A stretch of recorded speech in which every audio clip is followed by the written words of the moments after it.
Hey, Ricky, what are you doing?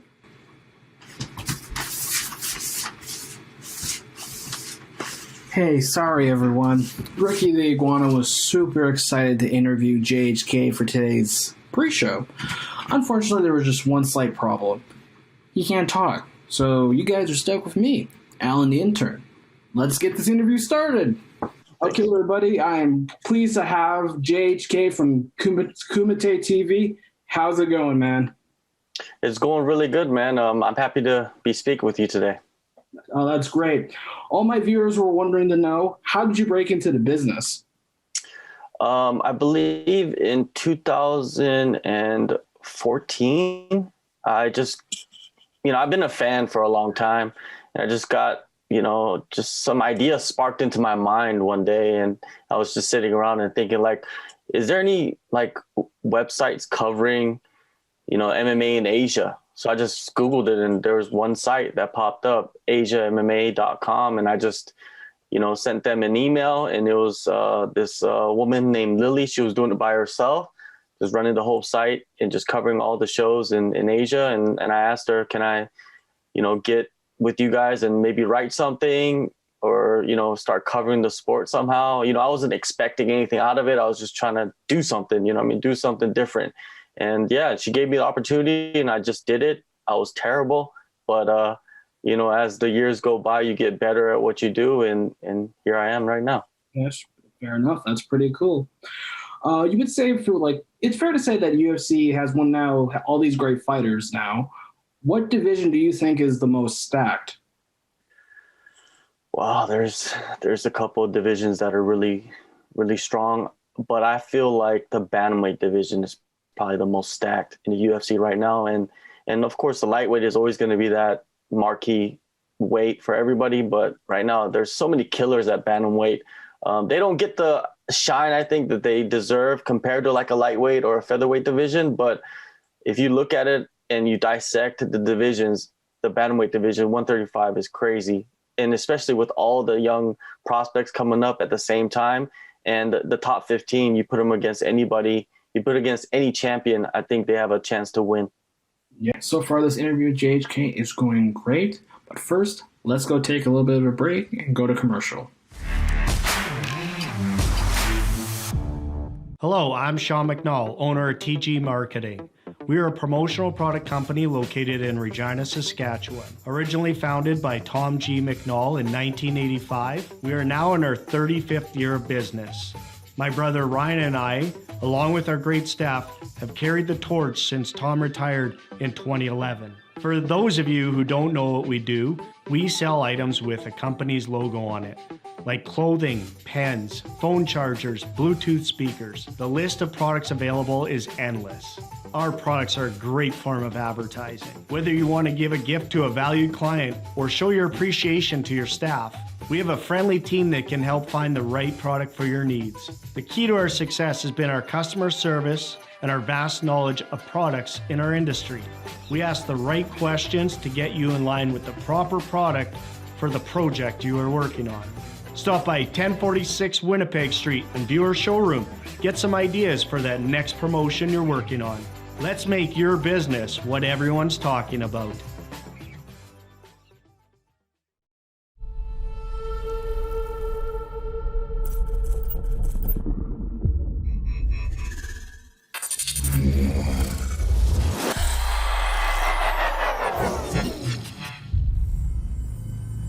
So, if you had a chance to pick your Mount Rushmore of MMA fighters, who would be on there for the? Man, that is such a hard question because there's so many fighters that have come throughout the years, since UFC won. So, and even before that in Japan. I think, of course, you're going to have to put Royce Gracie there because of what he accomplished at the start. He proved to everybody that jiu-jitsu was the superior martial arts. And it wasn't even really MMA back then. It was just like martial arts versus martial arts, but you got to put him in there. Another person I feel like should be there is Fedor, of just what he accomplished in his generation. And, with another promotion on the other side of the world, you can't just focus on the UFC. You got to go through many of the different promotions. I think Fedor is probably going to be there. Oh man, it's so hard. Anderson Silva. Yes. I think Anderson Silva is probably one of the guys in the mid 2000s or the mid 2010s where mid 2010s, I believe, is where everybody just started to latch on. You know what I mean? He wasn't the best at promoting himself, but just his actions and just his highlight reel and what he accomplished in the octagon, he has to be there. You know what I mean? I'm pretty sure everybody will want to throw in the steroid stuff and the USADA stuff, but I don't know. I just like to look at what they did in the cage. And if you look at that, Anderson Silva's probably there. How many do I got left? I got 2 more or 1 more? You got 1 more. So, yeah. I'd have to put GSP there. GSP was unstoppable, and he transformed. He was another one that transformed the UFC, but just in a different way. And it's not just, you look at the performances and the records and everything, but I think he was one of the ones that transcended the sport in many ways. One of the first ones. So you got to put him there. Only thing I would say, mine's more money wise. For example, like Ronda Rousey, like that, because I was surprised with Dana White when he was kind of against women fighting, and then her being dominating Bellator and her like getting all this traction for UFC, or Conor McGregor talking about all the records he brought, like all the fights he has normally have a lot of pay-per-view buys. And I'm biased because I'm in Canada. I always had to have GSP, so I'm pretty biased when it comes to that. And then, as much as I hate to say it, I love to say John Jones, but the stuff that happened with him is, it's kind of going down. But who knows? Yeah. Yeah, John Jones is definitely. I should probably put him in there. John Jones has done phenomenal things in this sport, and he probably will do more if he continues to fight and surpass Anderson Silva, surpass GSP, surpass Fedor. I don't think anybody's going to really surpass Royce Gracie. People don't talk about that guy enough, man, and what he did for this sport. Yes, that's definitely true. What is your opinion like on Israel Adesanya, considering that his last fight he lost, and then when he's facing against Marvin Vettori, how do you think that fight's going to go down? First, my thoughts on Israel Adesanya. He's another one of those fighters that could transcend the sport. He's still young in the game, even though he's accomplished so much already. And we still have maybe even 10 more years of Israel Adesanya. Imagine where he can be by the end of the 10 years, He could be fighting at heavyweight. We have no idea, It could be a possible thing. But for this point right now, I think he is one of the top stars, undeniably, one of the most skilled fighters. And he's going to have those Anderson Silva moments. We just haven't seen them yet. But Marvin Vettori, he's a tough fight, though. Marvin Vettori, he did take down Israel Adesanya, and we see what happened in the last fight against Blachowicz, right? He was taken down, held down. But I think that was a different fight. That's a different Adesanya. Adesanya, he's the style bender, right? So he bends styles, and I think he's going to learn from that last fight against Blachowicz so much to where he comes in, and then a lot of people are going to expect him to get taken down by Marvin Vettori, and he probably will, and maybe he won't. I don't know. Okay, I'd like to thank my guest, JHK, for a great interview. Now it is time for the Rob Peterson Show. So this is Alan Lee, the intern, signing off.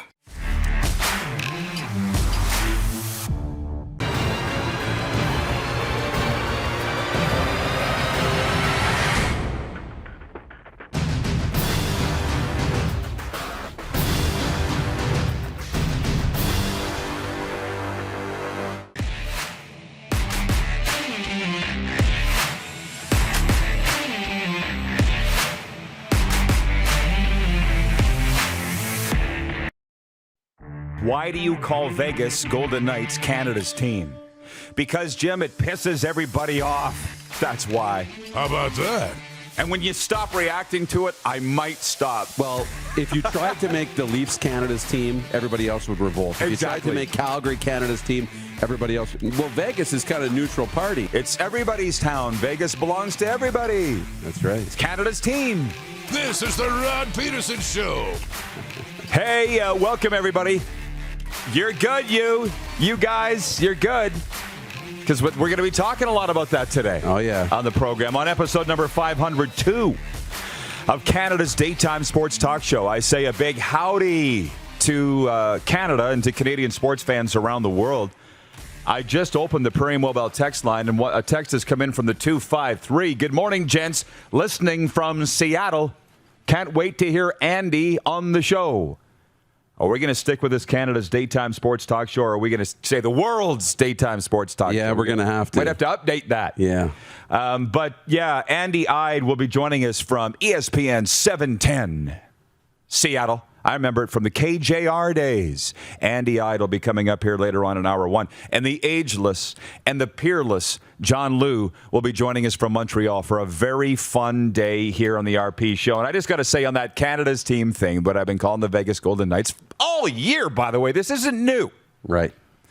Bar Down tweeted today, are the Canadiens Canada's team? And predictable destruction and devastation, right, everywhere? Right. And I was going to retweet it and say, no, that's the @Golden Knights. But I'm like, you know what? I'm just going to tone it down for a while because now the rest of the world's caught up. Yeah. They're paying attention. Yes. So I'll just stand down a little bit on that. But it's a fun day. And speaking of, I'll get to your comments in a moment. Who's Facebooking from the IKS Media account? Is that Paul? Has to be. Yeah. Watching from the IKS studios today. Have a great show, everyone. That's the infamous Paul, whom I haven't seen in ages. He's obviously on one of the floors below. He apologized in a text to me last night that he hasn't been around here as much. But he's got things to do. He's okay. a mover and I wondered. shaker, I was getting worried. Yeah. You've been missed. And Jen, down at the Four Seasons Sports Palace, says, good morning, crew. Colorado can't seem to finish a game. Blew another lead to lose it in the third. My guy, Jack, listen, they're reading my diary that's in my Quick Six show topics. So let's hit them, Jordan, please. Quick Six show topics, because we got a lot to get to here in the warm-up for Ecol Electric, your complete electrical distributor with locations in Regina, Estevan, Swift Current, Yorkton, and Moose Jaw, Saskatchewan. Ecol Electric, let's get to work. Right after coffee.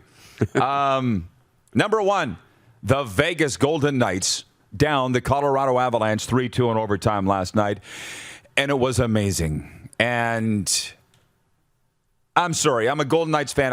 It's similar to, I think, what Jets fans felt every time Connor McDavid picked up the puck and started to whine. That was me last night. Those emotions, right? You know what it's like when your team's in it. Yes. You had that last round. Yeah. So Mark Stone, he's a warrior. I saw somebody tweeting about why is Mark Stone the captain of the Vegas Golden Knights when you got Max Pacioretty there, and I'm like, just stick to what you know, okay? Mark Stone is the heart and soul of the Vegas Golden Knights, and you saw why last night. My good man, Jack Fulton, we were texting back and forth. He's writing in today. We're texting during the game last night. He's like, we really need the flower here. And I'm like, we need everybody. And they got him. They got it from everybody last night. Where's Jack's comment? I'll get to it.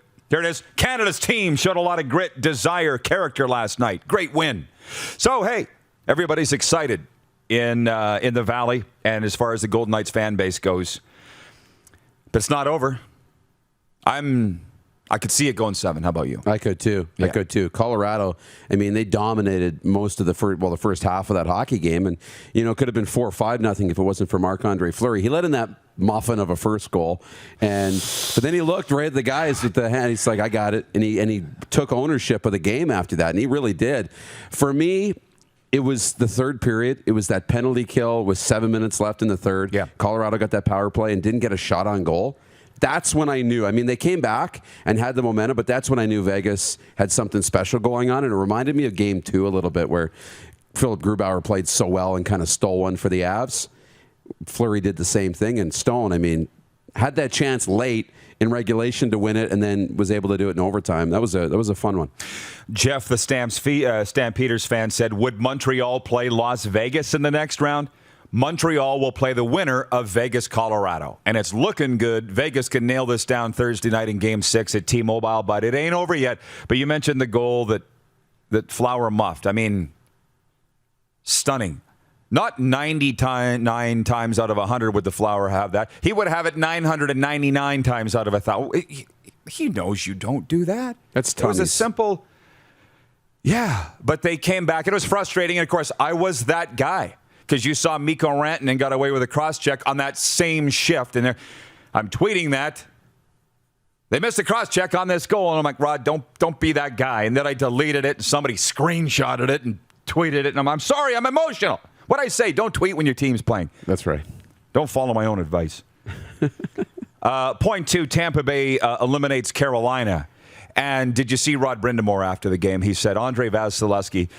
Brindy goes, I've seen a lot of great goalies. He's the best I've seen. And the interesting quote that he said, I don't know if you saw it, he goes, the Dominator made all those great saves, and he made him look hard. Remember, he's diving all over the place. Yes. Made him look impossible. On his back, and that's why he's in the Hall of Fame. He goes, Vasilevsky makes it look easy. He's doing all the same things.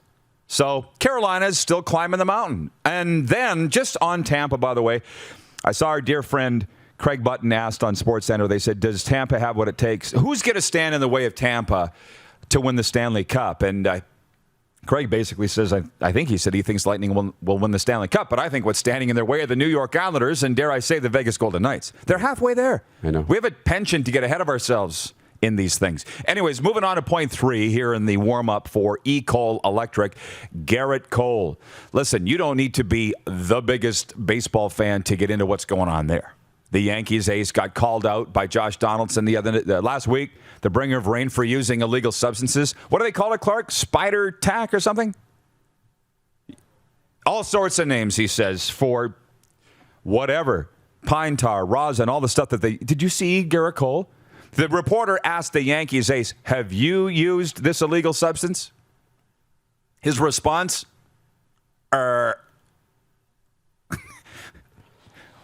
You can tell Garrett Cole's a good guy. Ooh, you can't lie. He couldn't lie. He was Jim Carrey. Yes, liar, liar. The pen is blue. It was me. Oh, my God. That might be the most quotable movie of all time, right? Oh, Garrett Cole. And that's about as much time as I want to spend on that because I don't get baseball. You baseball people got to help me out with that. Similar to the Astros and the sign stealing. I'm like, wait, so what's allowed and what isn't? Yeah. You know, Garrett Cole's like, this has been handed down through generations or decades of baseball. He admitted to using it. So are you going to discipline the guy or not? Right. You kind of have to, Well, don't you? Josh Donaldson called him out because he obviously knew. Come on. Everybody knows what goes on with every other team. It reminds me of Bo Levi Mitchell calling out the Riders with, what they call it, the Chicken Gate or Chicken Squad. Remember that back in the day? Yeah. And it's just, they were guilty of it. So what? Are you going to be mad at Bo? You're going to be mad at Josh Donaldson? So what are you going to do with Garrett Cole now? Because they haven't decided yet. I guess they just said last week they're going to crack down on this. Right. So what are you going to do, Major League Baseball? There's always something with them, right? And it's very rarely good. Yeah. Point 4, CFL stuff. I just have written CFL stuff because that is a pretty broad topic. So they're going to vote June 14th on whether they're going to kick off August 5th or not. I see David Naylor tweeting this morning that he thinks that they're going to vote yes. And then there's people that are tagging us, and I've told them to stand down. There was a report this morning that the Blue Bombers are hiring concession staff and parking people, and people are tagging us going, see, why would they do that if they're not going to play? And then Naylor's thing this morning, and people are tagging us saying, well, Naylor says that they're going to vote yes. Stop tagging us, okay? I've made our point very clear. I'll believe it when I see it. I've seen the letters that have gone out to the players from the coaches. And I'm not going to go any further. I've seen the plan. It all still stems on having enough people in the crowds to play. And it's like, if you're not fully vaccinated, it's almost like don't bother showing up. Because if you're not fully vaccinated, you're not going to be able to leave your home. You're not going to be able to leave your hotel room. You're not going to be able to go home on the bye week. And the report that I saw, the last report that I saw was that 6% of Canadians are fully vaccinated, right? 6%. Canadiens are supposed to be quarantining in, 9 days? Something-ish? Late June, starting their quarantine process. These are young, healthy men. They're not exactly front of the line to get vaccinations. You know what I'm saying? Yeah. So how many of them have one shot, let alone two? The timelines just aren't really adding up to me. So I'll believe it when I see it when they kick off August 5th. Or we'll see what that vote is on June 14th. But stop tagging us. Stop irritating us. Because you don't have the information that I have. And I'm just sitting here every day. If you can find somewhere that I've been wrong in the last year, I'm willing to listen to you. Show me. Does that cover it? Yeah. No one's saying they're not going to play. We haven't had any scoops of any decisions. It's just, hey, look, there's still a chance they won't play. And to me, there's two things that are going to happen in this June 14th vote. They're going to vote to play August 5th, and they're going to rush everybody into camp, and we're going to be, what do they say? Bob's your uncle. Ben, Bob's your uncle. Everything's good. Or they're going to say, look, there's not enough time. Not enough time. Can't get everybody to camp in time. We haven't given them enough notice. We're going to push, kick this can down the road. And now we're targeting Labor Day, and we'll give you an update on that on August 5th. That's kind of the two things. Canceling the season, I don't think that's going to happen on June 14th. Those are the two things that can happen. So I'm optimistic that they'll say yes. And by the way, it's interesting comment from Robin Stewart watching on YouTube says talking about the CFL is like talking about a dead relative. I don't know what you mean about that because, as they say, if you don't talk about the dead, they die again. You know what I'm saying? Yeah. You want to remember these people, but that's kind of where the CFL is. I sort of get your point, but Mike Kelly is checking in from Bathtub Reef Beach, Florida. He sent me a photo. Hey, Coach Kelly. Of course he did. What the heck is going on? Does anybody watching in Canada anymore? Did I just knock my hat off? Yeah. I think I got another goal. Hang on. I have another Golden Knights hat right here. He's just got another one ready to go. Right on cue. I love it. Right on cue. That was team issued, by the way. How about that? 0.5. The Blue Jays spanked at Chicago last night. I don't want to talk about it. Robbie Ray got roughed up last night. And I'm not talking about Hannah Montana's dad. And 0.6, this CN Tower stuff we got to spend a minute on. And I might just defer to Darren. Can you put the photo up? This was tweeted by CN Tower. I guess we could call it Canada's structure. Look at that. And I don't need to read it, but they basically said, let's all honor the Montreal Canadiens to bring home the Stanley Cup. Basically what they said. Downtown Toronto, everybody. What? To say the Leafs Nation is going out of their mind is an understatement. They want to burn the CN Tower to the ground. Yes. And that's their beloved CN Tower. Like the mayor of Toronto has come out now and tweeted that, hey, the Toronto sign, downtown Dundas Square there, the Toronto, the letters, that will never be in Montreal Canadiens colors. He's come out and tweeted that. CN Tower can do what they want, but Toronto's sign is never going to be changed. And look I'm a Leafs fan, so let's make sure that's well known. We need this. This needs to happen. This CN Tower in Montreal Canadiens colors. Because how else are you going to reverse this curse, this whatever has gone on in Toronto, not only over the last 17 years, but since 1967? Like, this is an exorcism of all time, right? And who would have ever thought that the way to get out of this would be to put your guard down and support the Montreal Canadiens? Like the last thing that anybody in Toronto wants to do.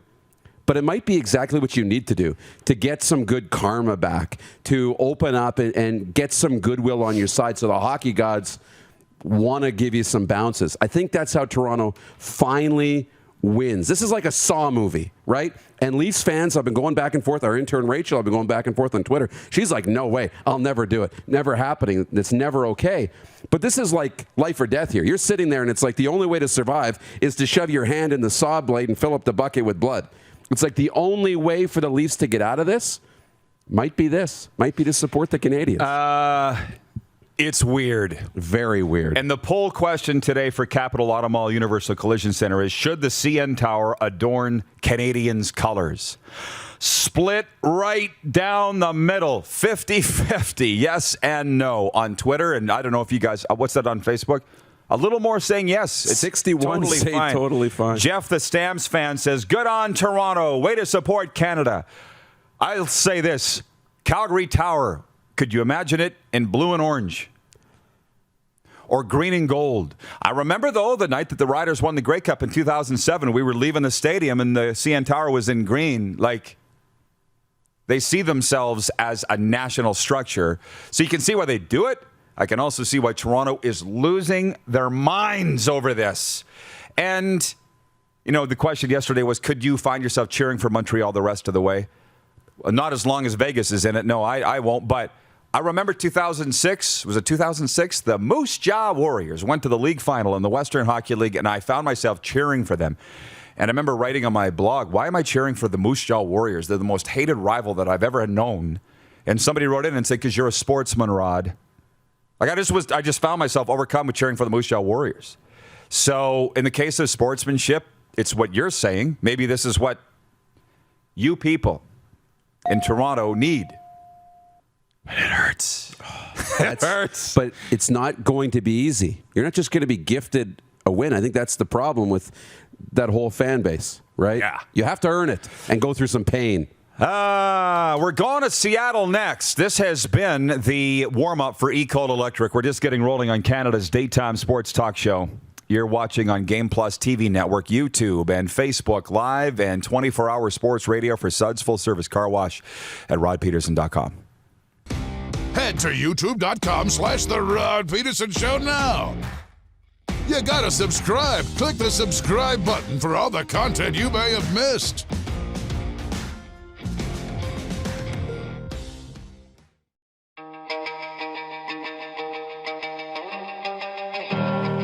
Well, when I first started playing, the scholarship was so important to me. Like, I was working 2 jobs. I was working at a gas station, and I used to actually line the field for the team to get paid just to make some extra money. I think for me, the opportunities that the scholarships provide is very important, or very specifically the stress it alleviates for myself. The Rams give me the opportunity to buy everything that I need to get the best grades that I can, and that'll lead to me getting hopefully the best job that I can in the future. There wasn't a scholarship opportunity with the Rams. I know that life would have been a lot more difficult for myself. I'm not too sure exactly how much longer I would have been able to play beyond my first year. With the opportunity that they provided for me to go through school with the financial support and with the opportunity to continue to play football, now that I look back on it, was the most important thing in my life. Capital is Regina's trusted GMC Buick Cadillac dealership. Whether you're on the market for a new or certified pre-owned vehicle, we got you covered. And when it's time for service work, you can trust our factory-trained technicians who specialize in repairing any make or model. But don't take our word for it. Check out capitalgmc.ca to see how we roll and to learn what other customers are saying about working with us. Your dealership experience should be fun, easy, and transparent. And that's exactly what you'll get when you choose Capital GMC, Regina's trusted GMC Buick Cadillac dealership. Nestled in the scenic Qu'Appelle Valley, just 20 minutes northwest of Regina, is one of the finest golf courses in all of Saskatchewan, the Deer Valley Golf Club. The clubhouse has a full-service restaurant, and customers can enjoy a casual dining experience with spectacular views of the golf course and valley. A fully stocked golf shop, staffed by PGA of Canada professionals, is equipped to meet all of your golf apparel and equipment needs. Book your tee time, family event, or corporate tournament today at the Deer Valley Golf Club. Call 306-731-1445. Does this look familiar? Your fans deserve an incredible arena experience. It's time for an upgrade. Stunning graphics. Revenue opportunities are just the beginning with our in-venue display systems and scoring technology. Let us help you find the best solution for your facility. EDG, always delivering the best fan experience.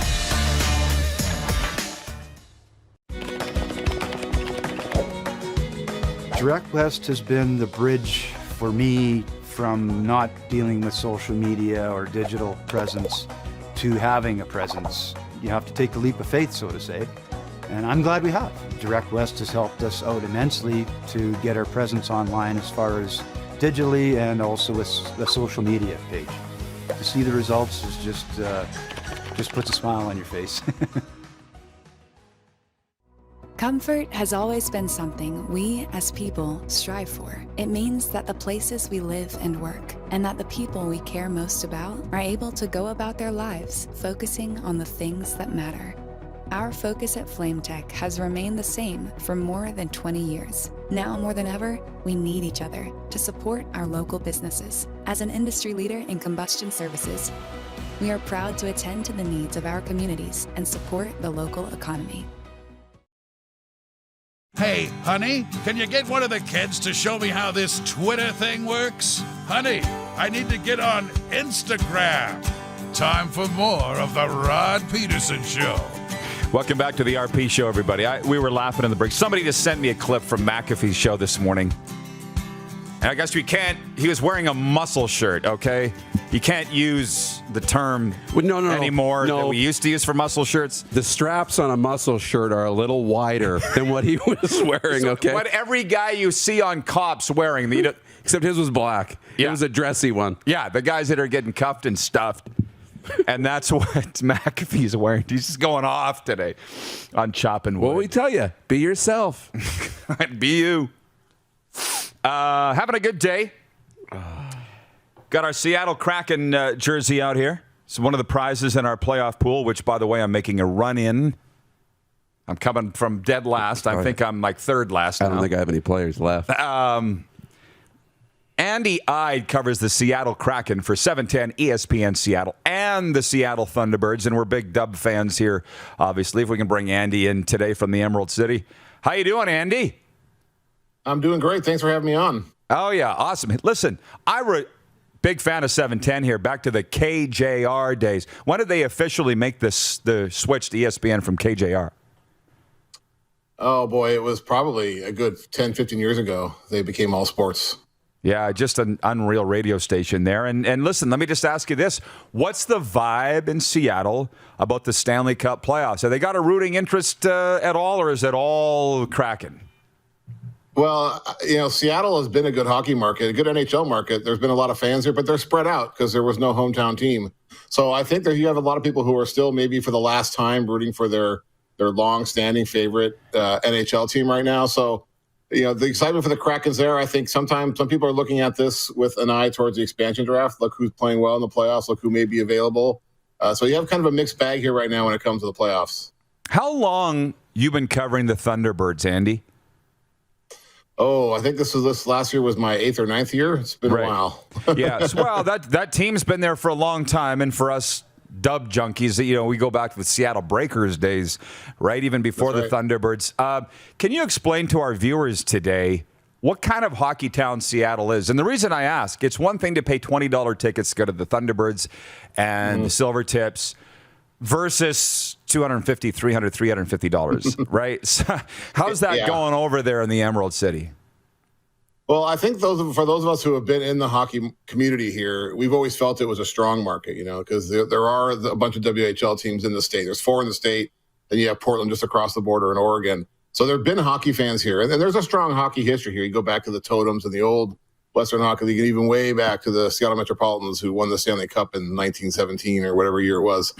So we've always felt that was there. But I think as far as pro hockey, and you're right, it's going to be there has been some sticker shock to some people so far, but if you look at what the Kraken have done, they sold out their season ticket deposits in about 12 minutes or hit their mark in 12 minutes. And then by the end of that day, they had 30,000 deposits for an 18,000-seat arena. And they have a waiting list now that's upward of 50, 60,000 fans waiting just to get a chance to buy tickets. So I think it's going to do well. I think you have a lot of converts, obviously, but there is an underlying hockey market here and some hockey knowledge that I think a lot of people don't realize. Before we talk about the expansion draft, because everybody's talking about it up here, as you can well imagine, I just want to ask you about the name Kraken. I wasn't a fan when they announced it. I didn't even know what it was. And I'm sitting here, and it's growing on me. I think it's super cool, but I'm a historian, right? I was hoping it would be Metropolitans, to be perfectly honest. I thought it would be. Great jerseys, right, with the barber pole and everything. Did you think they were going to go to the past when they named this team?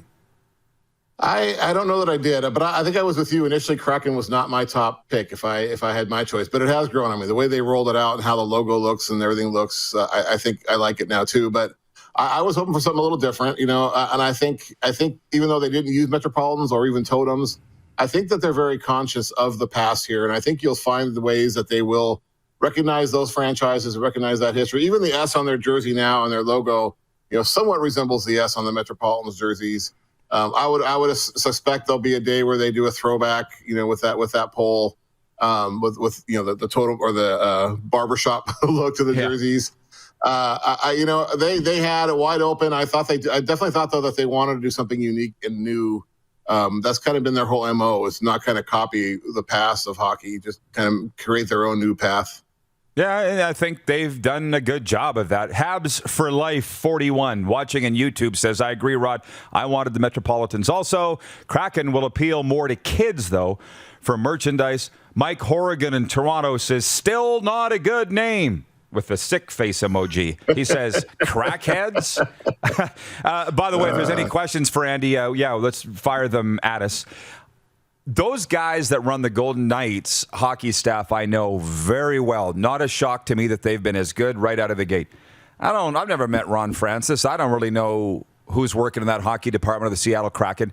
When it comes to this expansion draft, they got a tall test to match what Vegas has done. Like, what do you, how well do you think they're going to fare out of this? We haven't even seen the expansion list yet, right? So we don't even know, but yeah. What's the task for them, do you think? Well, it's all speculation, as you said, because we don't know who exactly we've. We can make some guesses and look, and it's not going to be a bunch of top centermen or top three top line guys and top pair defensemen. So you're going to have to find some guys and cobble them together. And Ron Francis does have a good history of drafting in the amateur draft. You look at that Carolina team that just got eliminated. A lot of those players were brought into that organization by Ron Francis. He has assembled a pretty impressive staff. Ricky Olczyk is there. You have Jason Botterill, guys like that. Norm McIver are all on this team. And he's brought in a pretty top-notch analytics team, specifically to help with the expansion draft. And they've been scouting players now for over a year. So they should be well prepared. It's going to be interesting to see. One of the big things Vegas had obviously was all the side deals that they pulled off, the trades that they pulled off. The theory is that all the other NHL teams are wise to that now, and there won't be as many of those available. But one thing that the Kraken have working for them now is this flat salary cap, which is going to cause some trouble for some teams. So there are some teams who may be willing to move a bad contract for something in return. So Seattle still has some opportunity, I think, to make some of those deals, and I think that's where they're going to make some of their better picks. Yeah, making the moves ahead of the draft, kind of what Vegas did. From our, all kinds of questions coming in here in comments. Sage Alvarez is watching from Southern California, says Seattle Kraken minor league stadiums being built in the Palm Springs area where I'm at. Going to be one of the nicest stadiums in the world. Sound system out of this world. Thank you, Sage, for the comment. Jordan Ewart on YouTube says they should take a chance with Nolan Patrick. I don't know. But I would not be surprised if the Kings left him. Wouldn't be surprised if he was left available. Ryan in Saratoga, New York says, question for Andy. Do you see the Kraken trying to follow the same model in the expansion draft as Vegas did? You kind of touched on that, but do you think there'll be a lot of pre-draft deals made? I think where possible, yeah, they will look at that.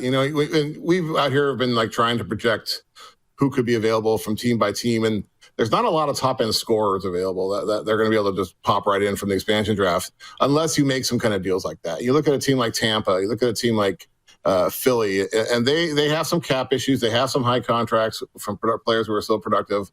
So I think Seattle might approach some of those teams. There's a team like Colorado will be interesting to watch. If they can get Eric Johnson to waive their move trade, that'll protect a lot more players. But right now, if they don't, a guy like Devin Taves could be available. So there's a lot still to go, and I think Seattle's going to be looking and trying to wheel and deal as much as possible, not only for players, but maybe even draft picks for either this season or the next season. Andy Eide joining us from ESPN 710 Seattle, talking Kraken and Dub. Jordan Ewart says no team can replicate what the Vegas Golden Knights did.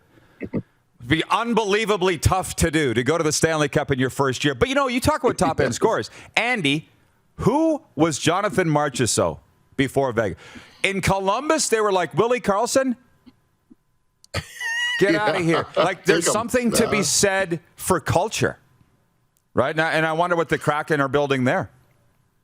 Yeah, and not only that, but I hear a lot of people complain about how the NHL rigged it for Vegas or set them up, and they're going to do the same for Seattle. But what you just said is key. When that draft happened, all across the NHL media, people were saying this team's going to win 15 games. You know, they'll be lucky to win 15 games. Nobody was saying that day. It wasn't until they started winning that people said, oh, this was rigged, and they were allowed to get a bunch of good players. Now, they made some good moves, and they put it all together that first year in a remarkable way. That's not going to happen here, I don't think. That it's a lot to ask for that to happen twice in whatever, a 4-year, 3-year period. As far as culture, you know, Seattle, they have one player signed, Luke Henman from the Q, and they talked up and down about how he is off the ice, his leadership. He was a team captain for his team in the Q. So I think that is going to be important to them. I think they are going to look for guys who have some character, and that all can add up in a year when you're throwing players together that haven't played together for a while. People are enjoying the chat, Andy, and I know I am. Arlen Bruce III is watching in Vancouver, future CFL Hall of Famer. He says, Mr. Andy, my best friend is the head basketball coach of Belleville High School. I will be holding combine soon for professional sports near you. I also have a singer for you, opening day for the Seattle Kraken. So if you have any pull on who's going to sing the national anthem, Andy, we got a guy for you. All right. Jason in Red Deer says, where is it? Andy, are you already seeing a lot of Kraken merch around Seattle when you're out and about, or has it not quite hit yet? Oh, no, it's done very well with the merch. They've got a couple team shops that they've opened, you know, brick and mortar shops. Online sales are through the roof. I know at one point they were the biggest selling NHL merch in a while. They set some record for it. Everywhere you go now, you're seeing more and more Kraken T-shirts, hats. We haven't seen jerseys yet. They haven't officially put jerseys up for sale yet. That's coming later this summer, and there's already people chomping at the bit to get those. They just issued license plates for the state of Washington, so now you're starting to see Kraken license plates. But yeah, everywhere you go now, almost on a daily occurrence, you'll see somebody with some gear on. Hey, lastly, from our co-host here, Moose DuPont, who's just enjoying the show and chilling over there. I'll ask on your behalf, Moose. He's just enjoying it. He wanted to ask you about Steve Konowalchuk taking over as the head coach of the Red Deer Rebels. Obviously, you know him from his time with the T-Birds. How do you think he'll fare there? That kind of came out of nowhere for me. What did you think when you saw it the other day? Yeah, I was surprised and not surprised. I've run into him a few times since he left Seattle, and he was still scouting, so we still saw him around the WHL. And every time I would kind of ask him, like, you know, are you got the itch again? And he's one of the most competitive people I've ever met. I had a chance to play golf with him a few times, and boy, he takes that seriously, like it's the back nine of the Masters. And even if you're just out for fun, he just wants to beat you. And so I thought that might be hard as a scout, right? To have that competitiveness, that fed and. He demands a lot from his players. He raises a high bar for accountability. He expects a lot, but he also knows what he's doing. He knows how to bring those kids along. And what he did in Seattle was remarkable. They were in a similar situation to Red Deer when he got there. They'd missed the playoffs for a couple of years. They were kind of down and out. And slowly but surely, he got the players he liked and built that great team that won the championship. Well, we wish him well. It's a fantastic organization, fantastic market, and he's a great guy. Well, Andy, this has been a lot of fun. Hopefully, as the expansion draft draws nearer, or maybe we can recap it with you or something like that. But I appreciate the chat, and would you please do me a favor and give Ian Furness a swat there at ESPN 710 for me in Seattle?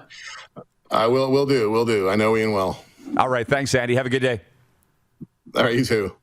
Can I say, Darren, one of our Seattle Kraken insiders. Yes. Andy Eide. We got him everywhere. Nice work. And that was set up through the Thunderbirds, by the way, to put Andy on. So I appreciate that. We'll come back with a sports update. Might as well get into viewer takeover. What do you say? I'm in. And also on the way, TSN Montreal's John Liu. He's always great. Got to find out where he got that suit. I was going to say, you got a question for him. You got one ready. It is the Rod Peterson Show. You're watching Coast to Coast on Game Plus TV Network, YouTube, and Facebook Live, and 24-hour sports radio for Suds Full Service Car Wash. Your car deserves it at rodpeterson.com. Have you subscribed to the Rod Peterson Show YouTube channel yet? Head to youtube.com/The Rod Peterson Show now.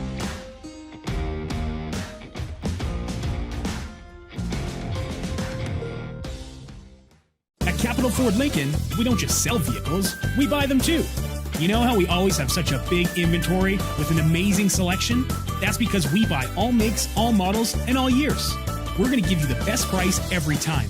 And you don't even have to buy from us. All you have to do is visit us online or in-store, answer a few questions about your vehicle, and we'll get you a great offer. We'll even cut you a check on the same day. So save yourself the hassles of selling privately and sell it to us. Because at Capital Ford Lincoln, we'll buy it. Don't rack your brain trying to source the equipment and materials you need for your business. Rockstar can operate your entire supply chain, from PO creation to expediting your shipments, all from our office. Leverage the buying power of the Rockstar buying group to not only save money and time, but also the headache. From gloves to glue, we can provide it for you. Find out more at rockstar.com. Ultimate Fan Zone, taking our show on the road coast to coast. Shop online, ultimatefanzone.ca. Slick, user-friendly. We built this site for the die-hard sports fans. Jerseys, hats, team apparel, offering officially licensed fan gear from the best lines in sports. Nike, New Era, Adidas, Fanatics. Game day ready to your door. Now, just a click away, ultimatefanzone.ca, or check us out on Facebook and Instagram. UFZ Downtown Moose Jaw, home of everything authentic. Is it time to take your event online? Bring it to IKS Live.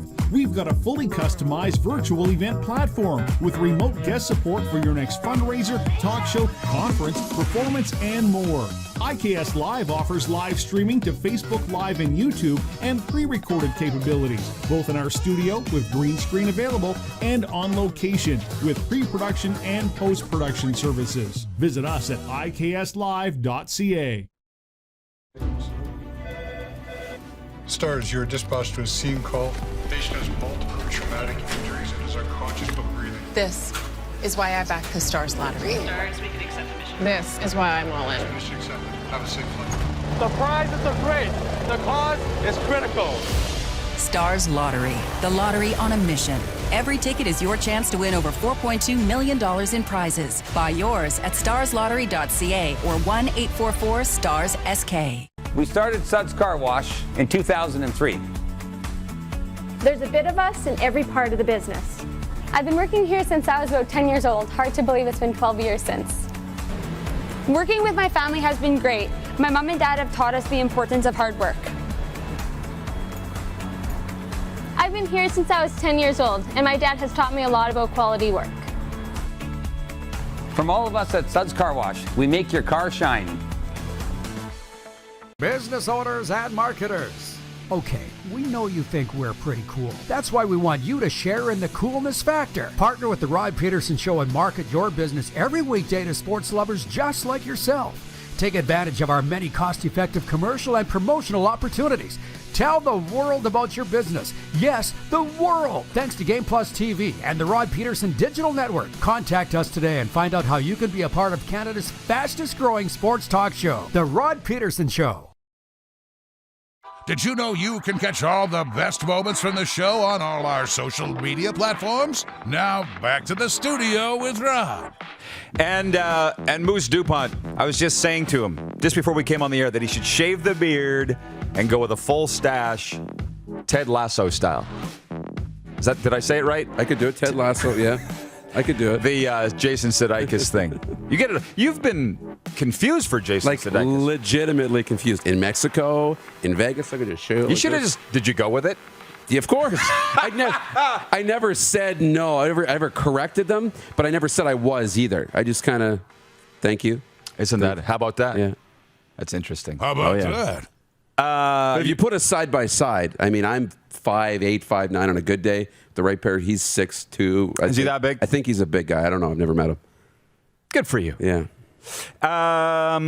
Sports update. Mark Stone scored on a breakaway 50 seconds into overtime as the Vegas Golden Knights overcame a 2-goal deficit to beat the Colorado Avalanche 3-2 and take a 3-2 lead in that round 2 Stanley Cup playoff series. They can end it Thursday in Vegas. Wouldn't be surprised if it went 7, though. Braden Point and Ross Colton scored, and Andrei Vasilevsky controlled the crease, helping the Tampa Bay Lightning beat the Carolina Hurricanes 2-0 to win that second-round playoff series in 5. The Western Hockey League announced Brandon Wheat Kings defenseman Braden Schneider has been named the Bill Hunter Memorial Trophy as WHL Defenseman of the Year, presented by Remax of Western Canada. The Prince Albert product and first-round selection of the New York Rangers last year led the Wheat Kings to the East Division pennant, posting 27 points in the abbreviated year. Meanwhile, Edmonton Oil Kings defenseman Ethan Peters, who hails from, if I can read the card here, Moose Jaw, Saskatchewan, has won the Darryl Doc Seaman Memorial Trophy as WHL Scholastic Player of the Year, presented by CIBC. He totaled 5 points in 23 games. He's been enrolled at Moose Jaw's Vanier Collegiate and the Regina Catholic Learning Online program through a partnership between the two school divisions. You don't think scouts pay a lot of attention to that? Trust me, they do. So good for you, Ethan. Donovan Mitchell scored 45 points to lead the Utah Jazz to a 112-109 victory over the Clippers in Game 1 of their Western Conference semifinal series. Mitchell did most of his work in the second half, scoring 32 points to rally the Jazz from a double-digit deficit. Kawhi had 23 to lead L.A. Andrew Vaughn homered in the 7th inning and delivered a tie-breaking sac fly in the 8th, helping the Chicago White Sox beat the visiting Toronto Blue Jays 6-1 last night. Shut out by Robbie Ray for most of the game. Chicago got on the board on Vaughn's 5th homer and then broke it open with 5 runs in the 8th. And soccer, Jonathan David scored 3 goals, and Alphonso Davies had a goal and 2 assists as Canada moved into the next round of the World Cup qualifying in CONCACAF with a 4-0 win over Suriname in Bridgeview, Illinois. This sports update for the Tap Brew House and Drive-Thru Liquor Store. And for Red Bull Canada, Red Bull gives you wings. Let's do it again. Can you bring up the CN Tower? Because I'm not done with this. I don't know how I feel about this. So this was posted yesterday by the CN Tower Twitter account. And they're like, I'm paraphrasing, in honor of the Montreal Canadiens, we are adorned in red, white, and blue, and we cheer them on to bring back the Stanley Cup to Canada. And Toronto is going insane. They're going to need count. The mayor's going off about it, John Tory. Oh, yeah. So I think it's amazing. Yeah. You're the recovery coach here. Yeah. You're the therapist in the room. What are you saying to the Toronto people who want to burn it to the ground? Well, first they need to know they need help, and they don't. They need to know that they need help. Absolutely. It's going to get worse before it gets better. Right? Oh, yeah. Right? That you have to go through some more pain. You can't control what you can't control. This is a big piece of pain that you have to go. Take your medicine. This is it, right? Can you, do you have the ability as a Toronto Maple Leafs fan to, feel that pain and say, I'll cheer for Montreal? Can you do that? It's the hardest thing. That might be what you need to create a little good karma. I cheered for the Moose Jaw Warriors in 06 when they went to the WHL final, and it felt good. So maybe the Torontonians can do that. But I think it's a nice taste of their own medicine, or whatever you want to say. But CN Tower's not making any friends in their own backyard. No. That's clear, and I don't think they care. And I respect that. Allie Hicks writes in and says, Buenos dias, RP show from downtown Edmonton. ¿Cómo estás, Allie? I'm an Oilers fan who is cheering for the Vegas Golden Knights, and also Ebbs, Trotzy, and the Islanders. Have a great show, as always. Thank you, Ellie. There's a sportswoman right there. Oh, yeah. From the Hockey Club podcast in Tallahassee, Florida, Rod. See how he typed that? Yeah. Rod. Time to plug the Florida State Seminoles softball team. They've beat the number 1 and number 2 team in the country the last 2 nights. Rod equals good luck charm. Game 2 tonight. Say it. Go Noles. Nice work, Patty, on that. They got the RP bump. That's the RP bump I was just going to say. That's good. How about that? We got a side-by-side. We got a side-by-side. Oh, no. Of Moose DuPont here, and that is, there you go, Ted Lasso. Can you turn your head slightly? Which way? This way? Yeah. Come on. Raise your eyebrows. That is amazing. You get it all the time, don't you? All the time. All the time. So from Mike Horrigan, he's one of our regular Toronto viewers. He says, you don't have to cheer for them, Darren. You just don't have to be a jerk about it. The tower belongs to Canada. He's not talking about you. He's right. I know. He's talking about you don't have to cheer for Montreal, but don't go take a leak on the CN Tower. No, you know Mike, what I mean? you do. Like, it has to be hard. You want to exercise these demons, right, and create some good karma, it's not going to feel good. Troy in Toronto from Sober Athletic Wear says, who cares really? It's light on a building. Chill out. I get the anger, but it really isn't a big deal to me. A long-suffering, born and raised GTA guy. So, yeah, that's good. We spent a lot of time the other day about Montreal being annoying, the fan base. I was listening to NHL radio on my way in here, and the guys, Mitch Kern, and who's he with? Clark, do you listen to those guys? Mitch Kern and whoever he had with him, they said that the Golden Knights are now the most annoying fan base in the NHL. And I'm like, what? What did we ever do? Oh, just rubbing that in your face every day? Canada's team? I don't know. Canada's team. Are the Golden Knights the most annoying fan base in the National Hockey League? I didn't think so. No, me either. I didn't think so. They're not, again, I haven't seen them rubbing it in other teams' fan base. You can say it's Canada's team, but you're not laughing at the other fan bases. That's when it gets annoying. Right? And that's Montreal. Well, and Montreal's doing that now, laughing at Toronto, laughing at Edmonton, laughing at Winnipeg, right? Not as much Winnipeg because they beat them, but laughing at those other fan bases, right? That's when you become distasteful. Full-on viewer takeover when we come back, plus our NFL report. You're watching the RP Show on Game Plus TV Network across all 10 provinces in 31 states, including Kentucky, where I was on the air last night with Vince Stober on his program. And also live daily on YouTube and Facebook and 24-hour sports radio for Suds Full Service Car Wash at rodpeterson.com. Have you subscribed to the Rod Peterson Show YouTube channel yet? Head to youtube.com/The Rod Peterson Show now.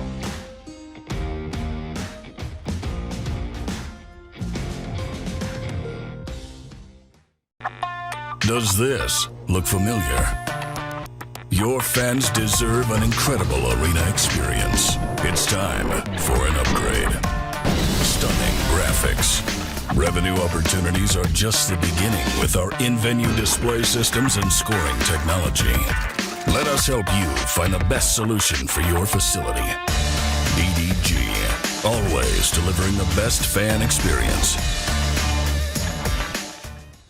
Universal Collision Center is Saskatchewan's premier auto body shop. Our extensive process ensures that every vehicle that comes through our state-of-the-art facilities is returned pre-accident condition, and that every UCC customer experience is an easy one. We're certified to repair all makes, all models, and all luxury brands, and Universal Auto Spa offers full-service detailing packages to suit you and your vehicle. Plus, we're the official body shop of your Saskatchewan Roughriders. Universal Collision Center, 3910 Rochdale Boulevard and 2355 First Avenue in Regina. At Prairie Mobile, you can get the phone you want when you want. All smartphones are $0 every day. With convenient locations across Saskatchewan, Prairie Mobile, your SaskTel authorized dealer, has you covered. Visit us online at prairiemobile.com. Comfort has always been something we as people strive for. It means that the places we live and work, and that the people we care most about, are able to go about their lives focusing on the things that matter.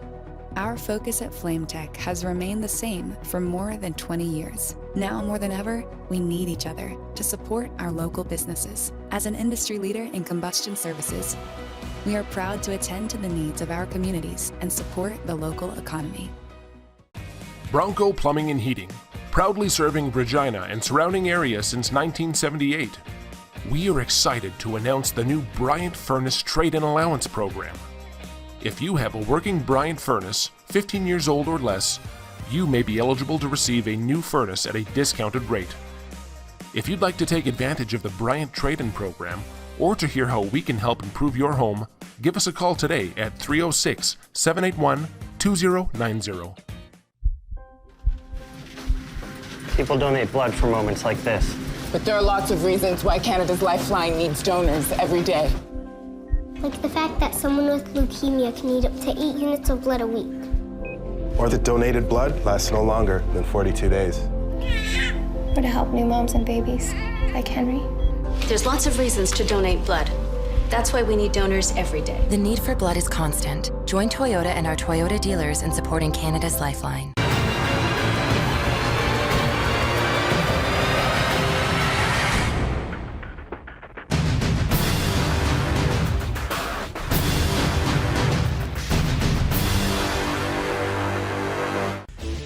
Hey, Rod Squad. Now you can join the team with your very own RP Show gear.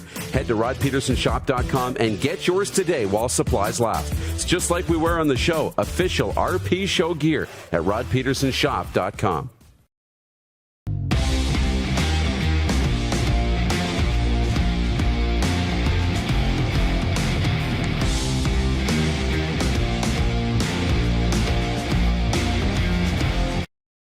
Send us your opinions now. We won't victimize you unless you really deserve it. Now, back to your host, Rod Peterson. We are really getting into it now on the CN Tower, adorning itself in Montreal Canadiens blue blanc rouge. From Leonard, from the 536, he writes in, he says, I am an Oilers fan that is cheering for the Montreal Canadiens. So there's that. From the 717, best story about not budging from your sports fandom. Ben Affleck, huge Boston Red Sox fan, once had production of his movie shut down because the director wanted him to wear a Yankees hat. They finally settled on a Mets hat. So I kind of get it. I don't think you could ever get me to wear a Calgary Stampeders jersey, but some things are starting to trigger in my mind here. And our sales guy, who's probably watching right now, our Calgary sales guy, Jimmy Two Tables, said it might help sell advertising of Calgary if Rod could tone it down with the Calgary rivalry stuff. How about that? And what did I say to you? Listen, tell them. Yeah. I'm good. I've offered to meet Bo in Medicine Hat and have a literal burying the hatchet ceremony, and he said no. But then last summer, or was it 2 summers ago, the Stampeders posted that I was going to say, it wasn't a meme. You've got a jersey made with Peterson on the back and the number 19, right? It's Bo's jersey. And the Stamps did do that. So maybe there's a sliver of a chance that we could make up with Calgary. But every story needs a hero. Every story needs a villain. I'm the hero. They're the villain. In your story. In my story. It's my show. My show. Jack Fulton's watching in Vulcan, Alberta. He says, is Jordan Reeves back for Thursday's game? You mean Jordan's brother, Ryan Reeves. And he was a healthy last night for Vegas. So you'd have to ask Peter DeBoer. Jeff, the Stamps fan, keep the rivalry coming, Rod. We love it. Bring it. I know you do, but by advertising. And then everybody would be. Ryan liked that one. I could hear him laughing in the other room. The poll question. Should the CN Tower adorn Canadiens' colors? 55% of you people saying no. No, they should not. That it's wrong. That's on Twitter. What are they saying? Opposite. Opposite 61% say yes, totally fine on Facebook. So, what did you say earlier? You said something about City Hall here waving a blade. Well, that's the other thing. I'm wearing a blade. You're wearing a blade shirt. So it's totally. But let's say 10 years ago, would you be okay with the legislature or City Hall in Regina waving a Blades flag if they made it to the Memorial Cup, right? Absolutely not. Of course. That would be like, let's just say the Memorial Cup was here, and we've had the Memmer 3 times. And let's just say the Blades were playing, I don't know. Rimouski in the final. And they put the lights on City Hall of blue and yellow? I'd have a problem with it. Now, and I'm wearing this golf shirt today, and I've said to many people, I'm getting all this gear from the Dub teams, and are the Pats mad because I'm their TV voice? I don't know if they're mad or not, but I think they understand it. Yeah. I'm a dub guy. We do dub coverage here. That's a total other story. And we've evolved. Yeah, you're not the Pats guy on radio anymore. Right. Hate the blood. Yeah. What would be your thing? What would be your... I know, because... Aside from this Leafs thing. No, I know, because I was at one point doing color for the Pats and the Blades at the same time, which kind of blew your mind and other people's minds, right? Because you're supposed to hate each other. I don't know if I'd have one. It'd be this Leafs Habs thing, and I hate it. But I think because of what we've been through, I think we need it.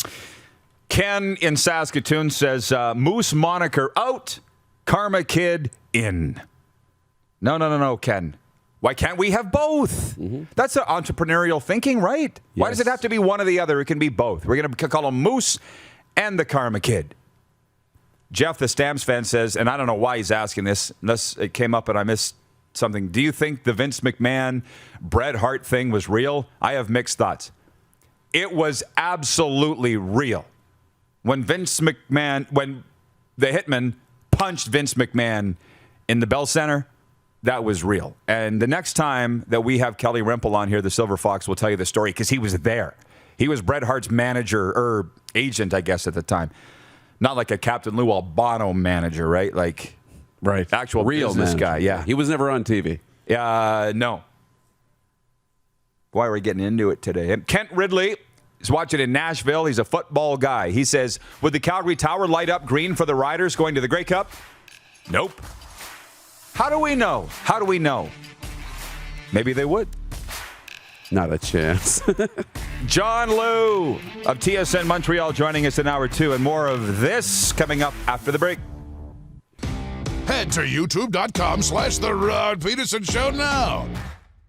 You gotta subscribe. Click the subscribe button for all the content you may have missed.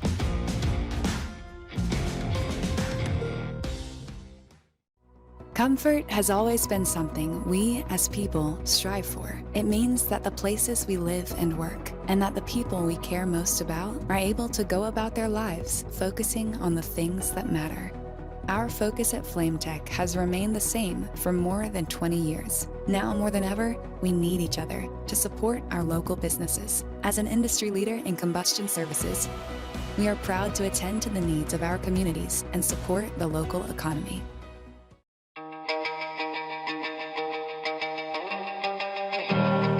Well, when I first started playing, the scholarship was so important to me. Like, I was working 2 jobs. I was working at a gas station, and I used to actually line the field for the team to get paid just to make some extra money. I think for me, the opportunities that the scholarships provide is very important, or very specifically the stress it alleviates for myself. The Rams give me the opportunity to buy everything that I need to get the best grades that I can, and that'll lead to me getting hopefully the best job that I can in the future. There wasn't a scholarship opportunity with the Rams.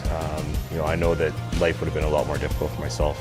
I'm not too sure exactly how much longer I would have been able to play beyond my first year.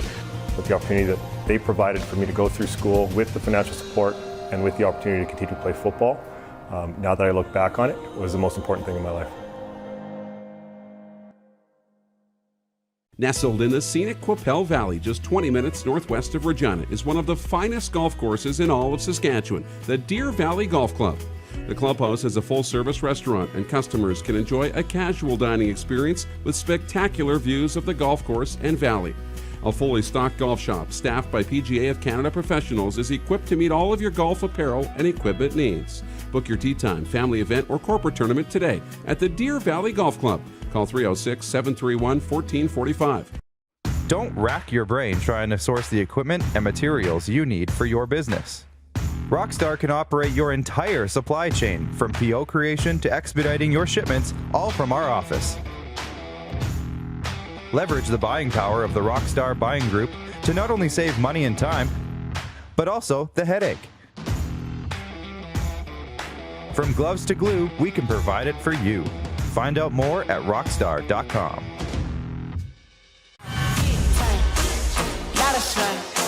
Smoky in the air, that's a lot of fun. Big time, big time, big time, big time.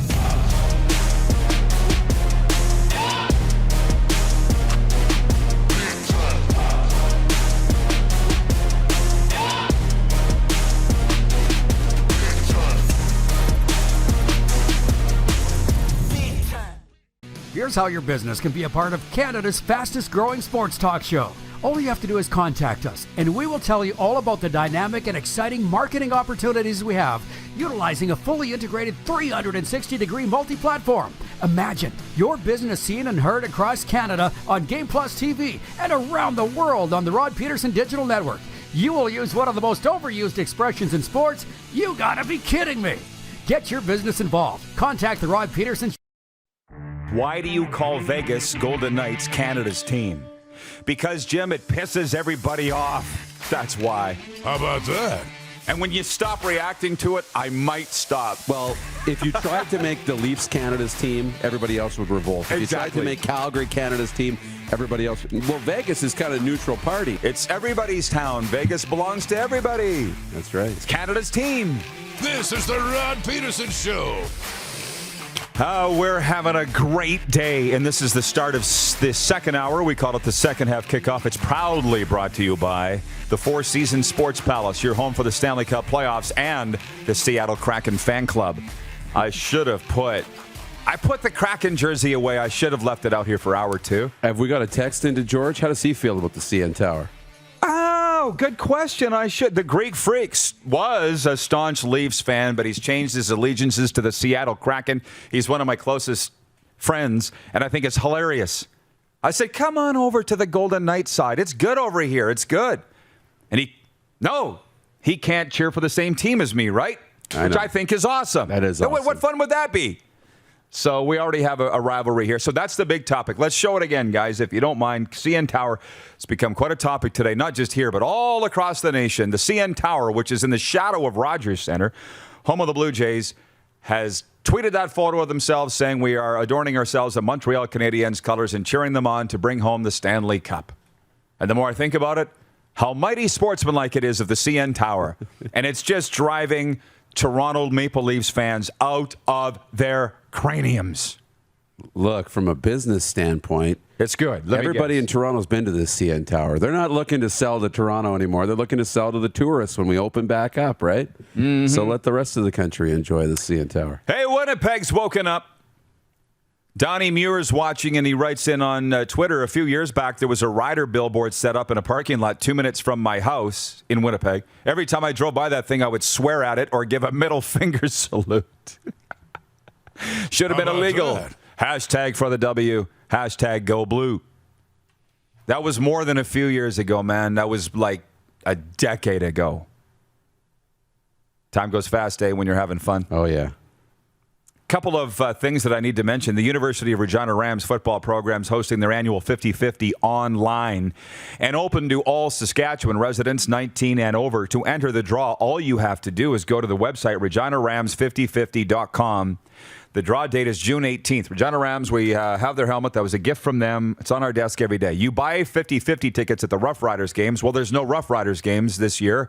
It's the biggest fundraiser the Rams do. They're playing football this year, but they've lost their biggest fundraiser.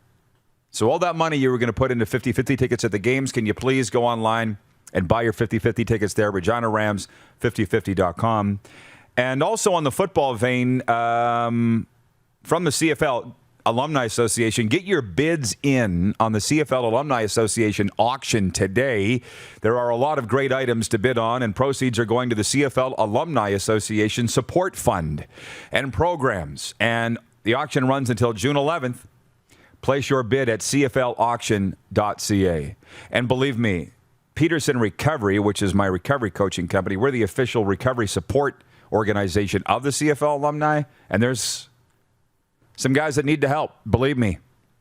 So all you got to do is go put on, this is a two-way street, go put some bids on their items. They're great items there if you've like really cool items. cflauction.ca. What's going on back here? Somebody coming out of their cage? Yeah, just Ryan. Just Ryan? Okay. Hey, what the heck? I'm going to read a NFL report here. You'll like this. I think everybody will like this, Darren.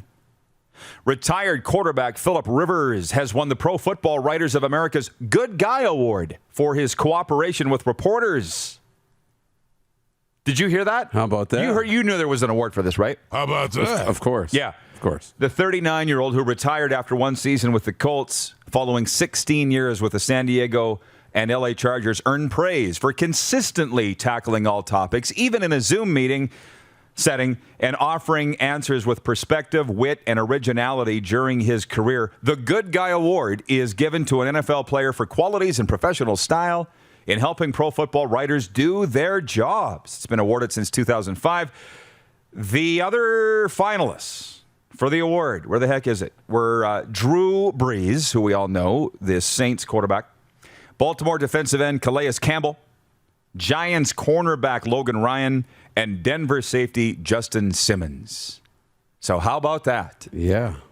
In your time, who would be the winner of the Good Guy Award of all the guys and gals that you've dealt with? Could you think about it? Oh, boy. I think Deron Carter for me.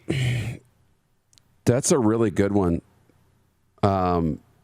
Why can't I think of his first name? Wong in Lethbridge. Tyler Wong. Tyler Wong. The captain. The captain. He was good. He was Long, awesome. Long. But even when they were winning, losing. And Adam Brooks was another one. Adam Brooks was really good. It's that same playoff series when they went the distance. Coaches I think of all the time. Ryan McGill, for me, was good. Gave me all the time in the world. He was good. Gilly. Tim Hunter was good for a period. Then he threatened to kill and you. then he threatened to kill me. And then we were done. And now we're good again. And he's liked my tweets. So Tim Hunter's one of those guys who you wouldn't think of. Steve Konowalchuk. But right. Yeah. Tyler Wong. The Good Guy Award. I got to give it to the guy right down the street, Craig Dickinson. Hey? Yeah. I got to. I love that dude. Where is it? Corey in Tallahassee, Florida says, as a Leafs fan, I'm okay with it. God, family, country, then the Leafs, in that order. So that's mighty sportsmanlike of you that right in your downtown, this iconic structure would honor your top rival. Why would they do that? Why would CN Tower do that? I don't know. I don't know. I got to look up and see who's the CEO of the CN Tower. Maybe he's a Montreal guy. I hope he's got security today. Oh, no, he hasn't left his house. He's taken a couple of sick days. Jen at the Four Seasons says Tyler was always on the Wong team. LOL. I don't know. I didn't say it. She did. Don't cancel me. We beat Lethbridge, right? Yes. Round 2.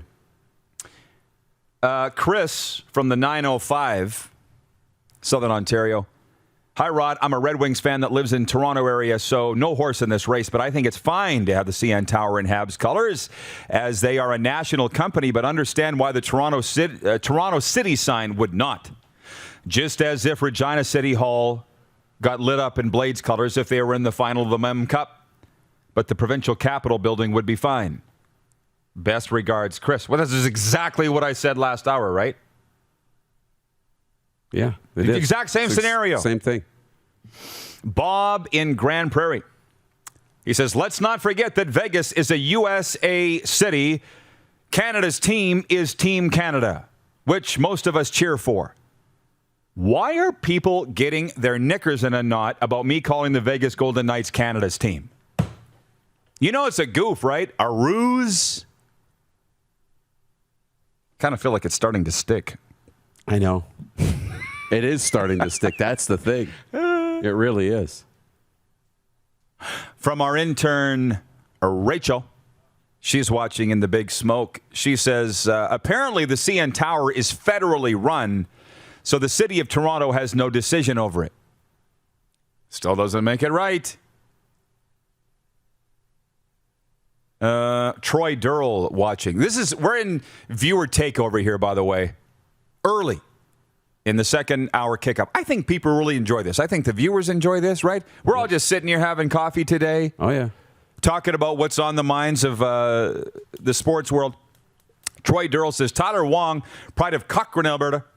Pretty sure he's doing well in the KHL right now. That kid would do great no matter where he is. Yeah. But he didn't go immediately from Lethbridge to the KHL, did he? He signed an NHL deal coming out of Lethbridge. American League. Ah, the Marlies, Clark says. Clark's all over it. Do we want to go down this road? Jeff, the Stamps fan, which I don't have a problem with what he said here, but he said it would be very tough to deal with the media every day as a player. I'm trying to find his comment. Can you find it fast? I don't know where the heck it is. I wanted to address that, but I can't. It would suck having to talk to the media every day. Very hard to stay nice.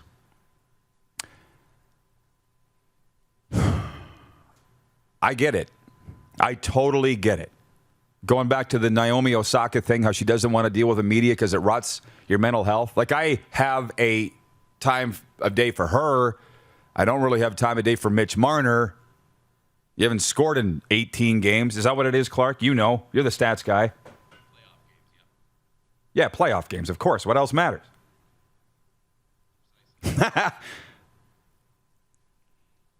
But that's not... He was talking about social media hate, I think. Right? That's different. But some of the media is highly annoying. But I've never been in those players' shoes or the coaches. But I have you not sat there and thought, how do these guys and gals answer the same question every single day, over and over and over again? Oh, yeah. I'd snap too. Of course. What do you want me to say? I've given you my answer. What do you want me to say right now? Well, it goes back to that Bruce Cassidy thing. You can't say this, but you have to say something, right? And you just got your ass handed to you, but you can't criticize officiating, even though you think. Yeah, well, I was critical of the officiating last night too. We've all done this with our significant others, or I see my sister and her kids being like, "Why did you do that? Why did you?" I don't know. The kid probably really doesn't know, but it's like, yeah, you do. Why'd you leave your towel on the bed? Why'd you not do the dishes? Yeah. What do you want me to say right now? Right? You've asked me the same question for the 100th time. I'm not changing. Right? Like, what do you want me to say? And if the athletes are the same way. We lost another game. We sucked. What do you want me to say? That's going to be any different than that. So I do understand, but the ones who are good at it, I mean, it goes so far for building their brand and exposure and everything else. So doing the media is extremely important. But, yeah, there's a lot of dumb questions. Brady. Uh-oh. V. Brady writing us on the Prairie Mobile text line. Habs fan, of course. Hey, Rod, regarding the Habs, whatever happens in this semifinals upcoming, the character, heart, passion, and all-out chemistry and love between every player in that locker room is something to be proud of. At the end of the day, obviously, I'm hoping this run won't be over anytime soon, but this team has made every fan proud. How about that? And have clinched a semifinal berth for the first time in 7 years when everyone was doubting us. Oh, now it's us. Do you remember a month ago? They suck. They're ruining coffee. Now it's us. How about that? He's just not getting it. But we love you, Brady. But that's what we're talking about. But doesn't that summarize, though, not just Brady? No, every fan. Every fan. The roller it's coaster. Not about Brady. It's the roller coaster we go on as fans. This team is doomed. We're never getting out of this. It's never getting fixed. We got to fire all these guys, too. We couldn't have assembled a better team. Marc Bergevin's a genius, and Dominic Ducharme was absolutely the right hire. You know, and that's the roller coaster of being a fan, man. The lows are low and the highs are high. It actually really hit home to me one day in the Rough Riders store, because I remember a fan. This was in the old place, so pre-2017. Okay. And I'm not going to name him because I don't like him now. I used to. But he was texting me after a game that the Riders had soiled themselves, and he's like, screw this team, and they're done, and so-and-so needs to be fired. I'm never going to another game, and I'm not wearing their stuff anymore. And then they end up on this big winning streak, and I'm in the Riders store because I was in there a lot, and he's got 2 armfuls of gear, right? Like 4 golf shirts and 3 jerseys and hats, and I'm like, what? I thought you were done with this team. Here, let me look. I got your text here. You said you were done with this team. I was upset. And it just dawned on me. That's him, but that's most fans. It's all fans. So why should I listen to them?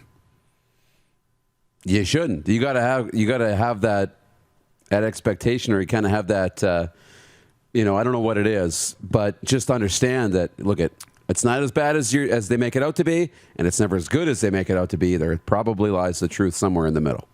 Well, just forgive me when I don't sit and listen to your whining. Not you, but... Yeah, no, for sure. About their team. Jeff, the Stamps fan, says, there is no roller coaster in Stamps world.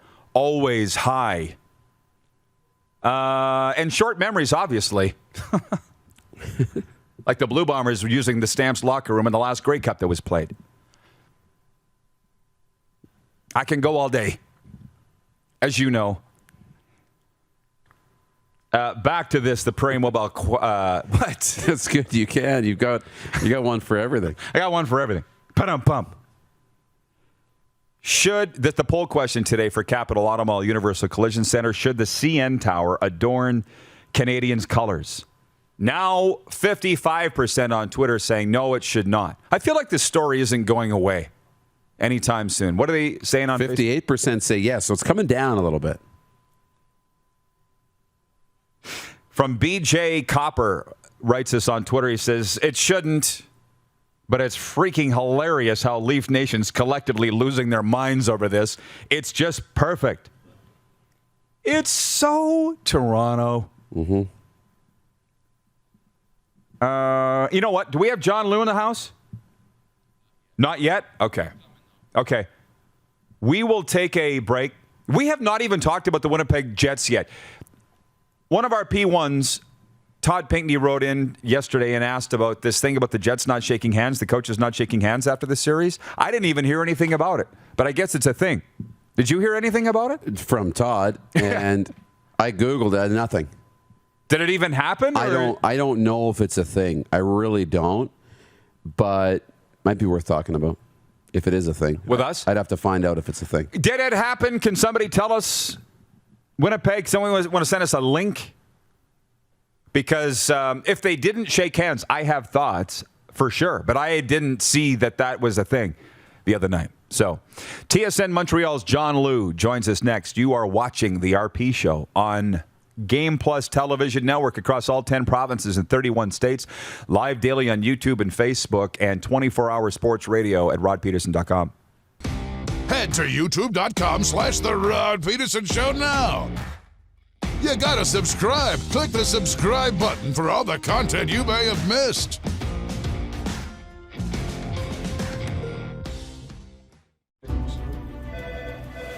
Stars, you're dispatched to a scene call.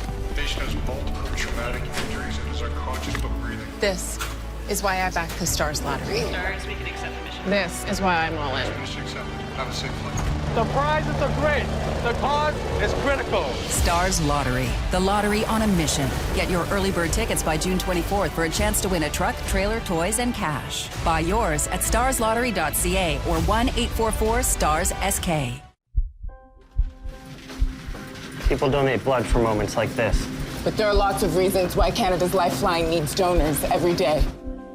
Like the fact that someone with leukemia can need up to 8 units of blood a week. Or that donated blood lasts no longer than 42 days. Or to help new moms and babies, like Henry. There's lots of reasons to donate blood.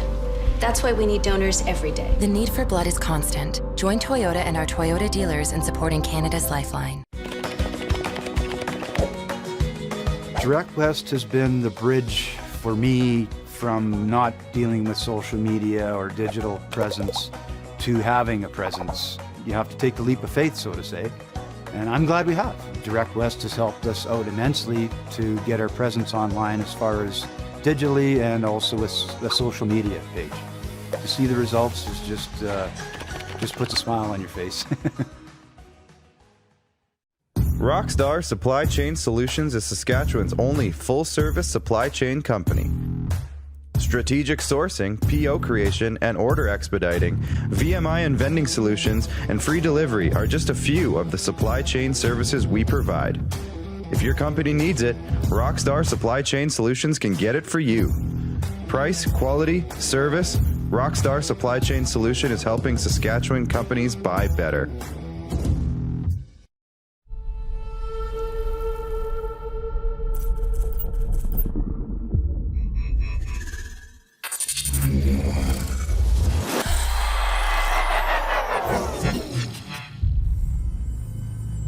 At Prairie Mobile, you can get the phone you want when you want. All smartphones are $0 every day. With convenient locations across Saskatchewan, Prairie Mobile, your SaskTel authorized dealer, has you covered.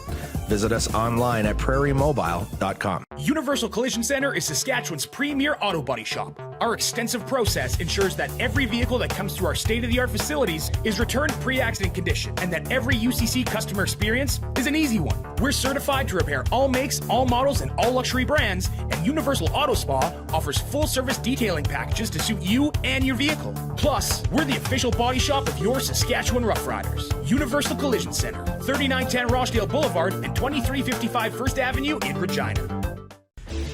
Hey, Rod Squad, now you can join the team with your very own RP Show gear.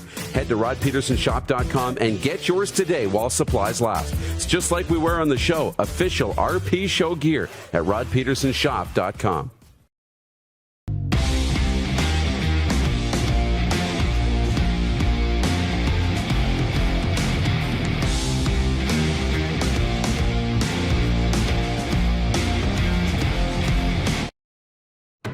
Laid back and kicking it. Let's head back to the studio.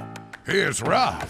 As usual, it's another day where we're trying to get to the bottom of things, and I think we have real fast. We were saying just before the end of the second half kickoff, is it true that the Winnipeg Jets coaches didn't shake hands with the Habs coaches after the series the other night? We asked Winnipeggers that are watching on Game Plus TV, carried on Bell MTS cable. They said, we don't know, we turned the game off. Which you would expect, right? Oh, yeah. And then our technical producer, Ryan, just jumped out of the back and said, no, COVID protocol, they were unable to shake hands, which makes a heck of a lot more sense to me. But speaking of Montreal and the Stanley Cup playoffs, can we please bring in now our good friend John Liu joining us from Montreal? And I appreciate the time. It's with a very hectic time, I'm sure, right now as the Habs beat writer for TSN. How you doing, John? Great, thanks, Rod. It's been a long time. Thanks for having me on the show again. Far too long. You've had a haircut since the last time that we talked. And actually, let's jump right in this, Darren. Do you want to ask him the question? Yeah. Please, he's got a question for you. The suit, John, with the hood and the shoes, like, where did you source that? I mean, Montreal would be the place. Tell the viewers, he had a suit on with a hood on it. Yeah, the suit had the hood. It had a hood on it, but it looked really sharp. So where'd you get that? I'm going to give a plug to my tailor, my longtime tailor / stylist, Pellegrino Castronovo, who was born and raised in Montreal. He's, in my opinion, might be a little biased, the premium bespoke tailor in the country. And he's been doing my suits and sports jackets and trousers for almost 13 years now. And the suit that you saw is a 3-piece suit that I came up with the concept, the idea, like probably back in January as what I call a post-pandemic suit, and which I also ended up calling the Zoom suit as kind of a play on words because many of us are familiar with a zoot suit. And so this is a Zoom suit because for the last 15 months, I swear I have not done a virtual interview in actual pants. I've either worn shorts or pajama bottoms or sweatpants. I've been wearing T-shirts like you see right now, and hoodies if my office was cold in the winter, which often it was this past year. And so coming up with the Zoom suit concept was trying to carry on this new level of comfort to which we are accustomed from having worked through the pandemic, and bringing it into a business suit. So it's a hybrid, right? So the jacket is actually like what many people would call a swacket, which is a combination sweater jacket. And the hood that you saw is actually a hooded vest, like a sleeveless vest, zippered vest with a hoodie that's attached by buttons. So I can take the hoodie off or put it back on. And the pants are joggers. So it's cool. It's super comfortable. Yeah. Well, clearly. Super comfortable. I said to Darren, nothing would surprise me in Montreal. It's the fashion capital of the country, obviously. Go to John's Twitter and you'll see it. But styling, man, we all noticed. Let's put it that way, Johnny. So the obvious question is, what is going right with the Montreal Canadiens as they roll into the third round of the Stanley Cup playoffs? Not many saw it coming, John.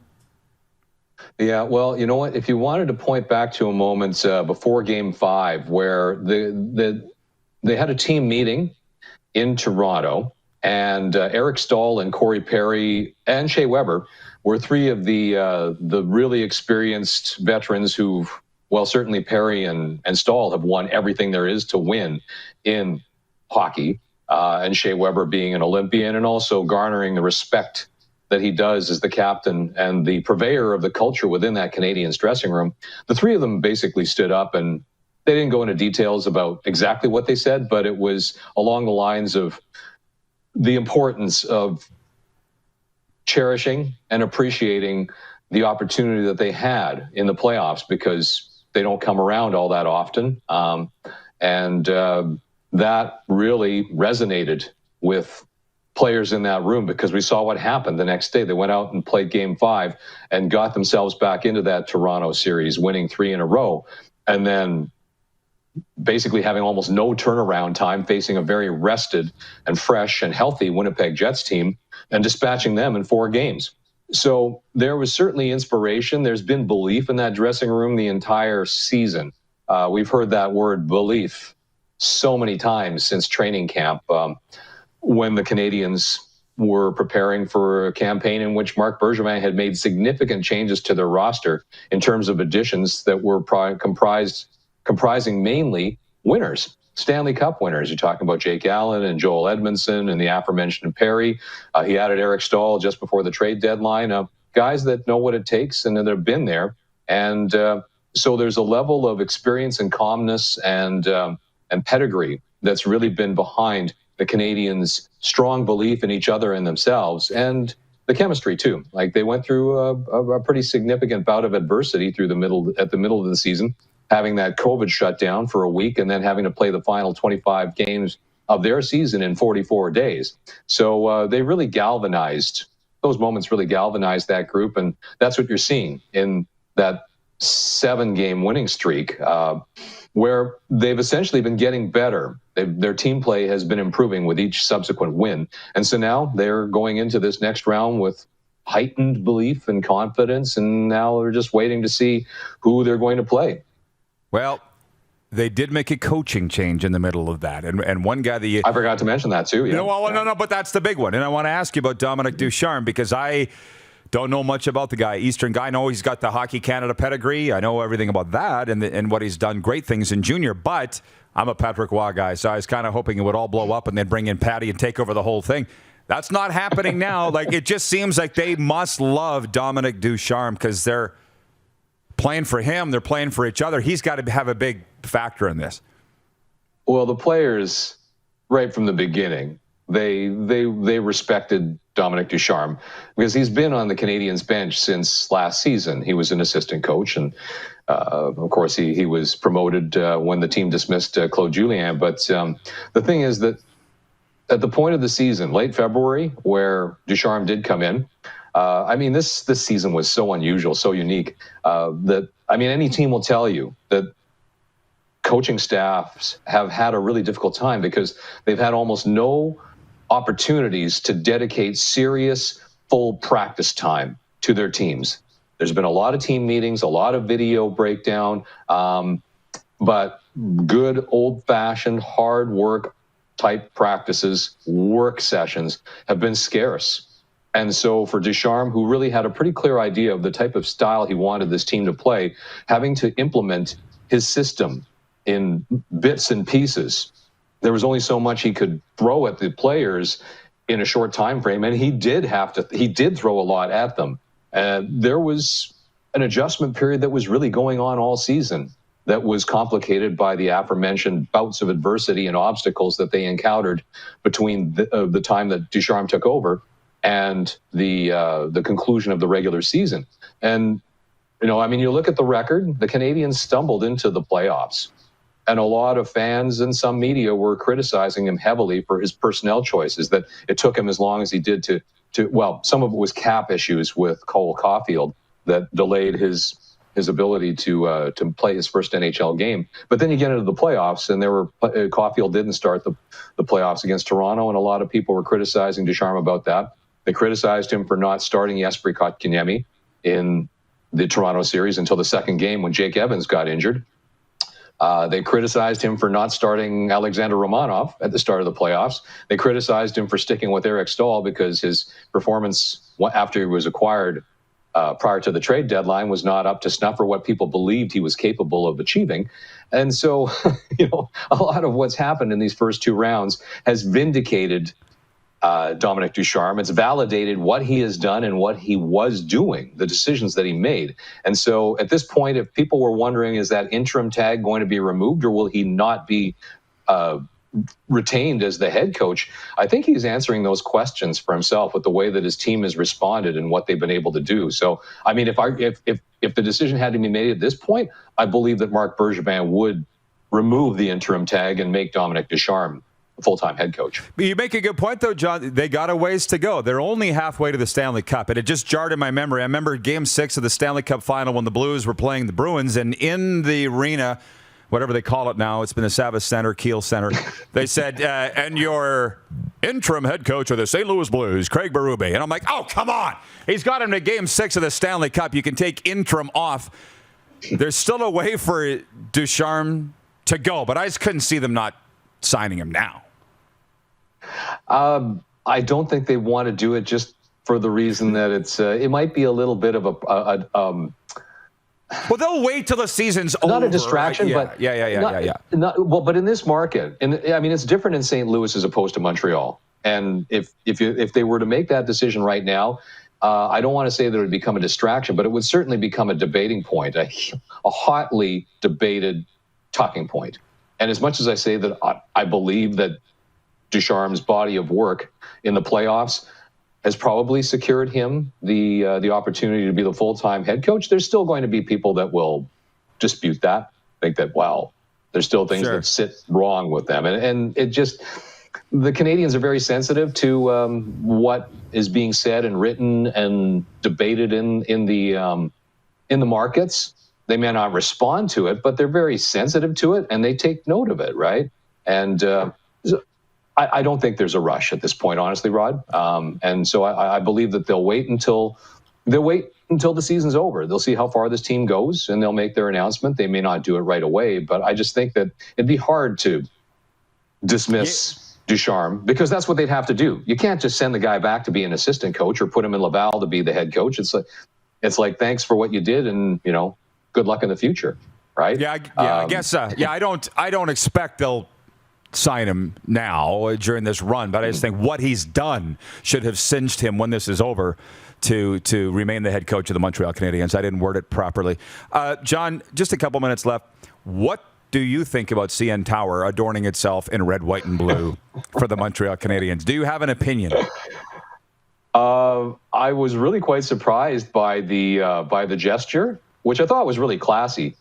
But the thing is, what CN's Canadian National, right? That's a national company. And so it's a Toronto icon, the building, but at the same time, it is a national company. So by strict definition, if that symbol is attached to a company that represents us from coast to coast, then it behooves them to salute whichever team has gone this far in the playoffs, whether it was the Leafs or not. I mean, and I'd like to think that they would have done the same thing for the Jets or the Flames or the Canucks or, you name it. Whoever might have gotten to this stage, or that would have represented the North Division. So, I thought it was like a really classy gesture. And so I'm sure Torontonians, a lot of them would have serious issue with it. But from the standpoint of saying, okay, well, it is a national symbol, I thought it was very classy.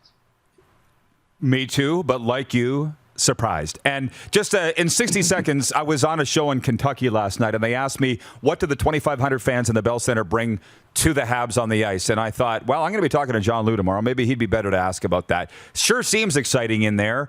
What do you think? Is that help the Habs?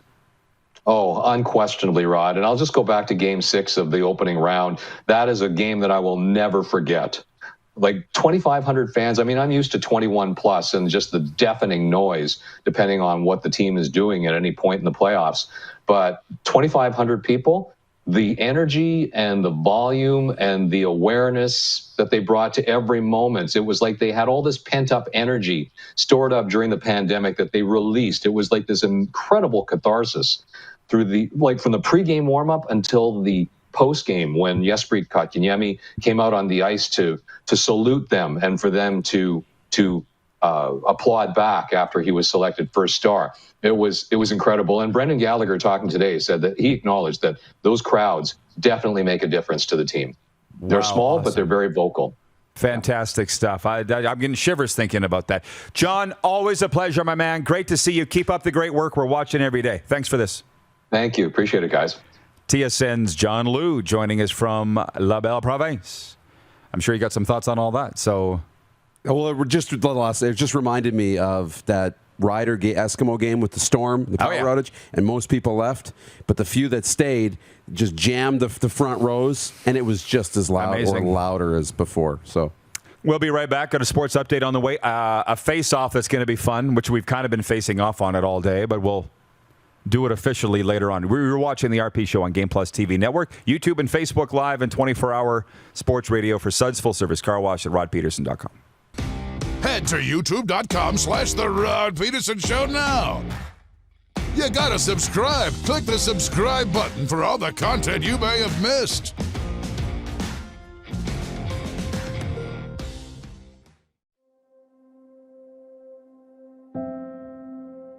Some of the challenges we face with the CT technology that we have today is some of the deficiencies in around integration with some of our other systems. The addition of 2 new 4D simulators within the programming, the Saskatchewan Cancer Agency is going to have significant impact on the care we provide to the people of Saskatchewan.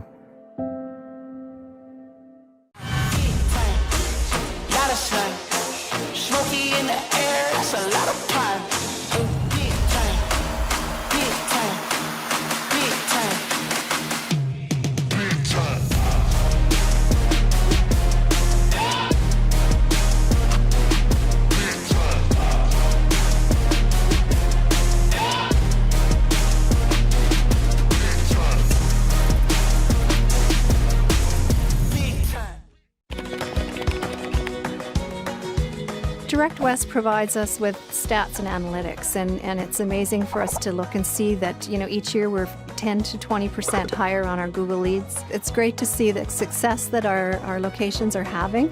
The Direct West app gives us an opportunity to be in one place for people to find any of our locations or our commodities. Without Direct West, we would have to be in multiple digital places. I would recommend Direct West. They're great to work with. At Prairie Mobile, you can get the phone you want when you want. All smartphones are $0 every day. With convenient locations across Saskatchewan, Prairie Mobile, your SaskTel authorized dealer, has you covered. Visit us online at prairiemobile.com. At Capital GMC, we don't just sell vehicles, we buy them too.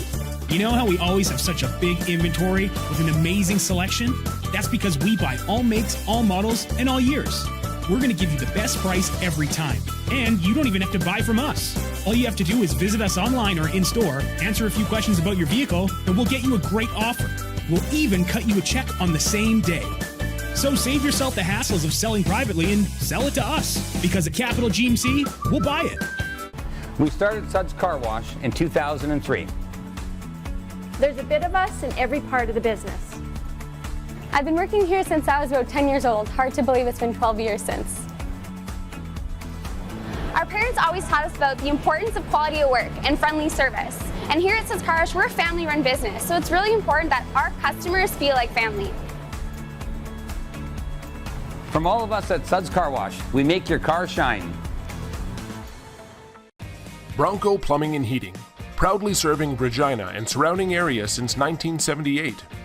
We are excited to announce the new Bryant Furnace Trade-in Allowance Program.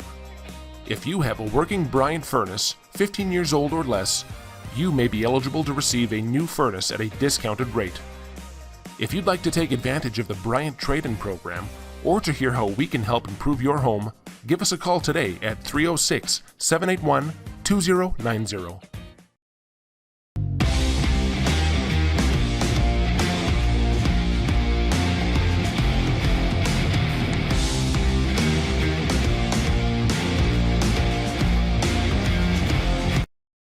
Oh, yeah, he's back. Time for more of the Rod Peterson Show.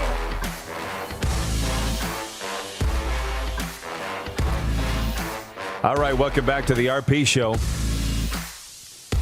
Let's get into a sports update. The New York Islanders can advance to the third round tonight with a Game 6 victory against the visiting Boston Bruins.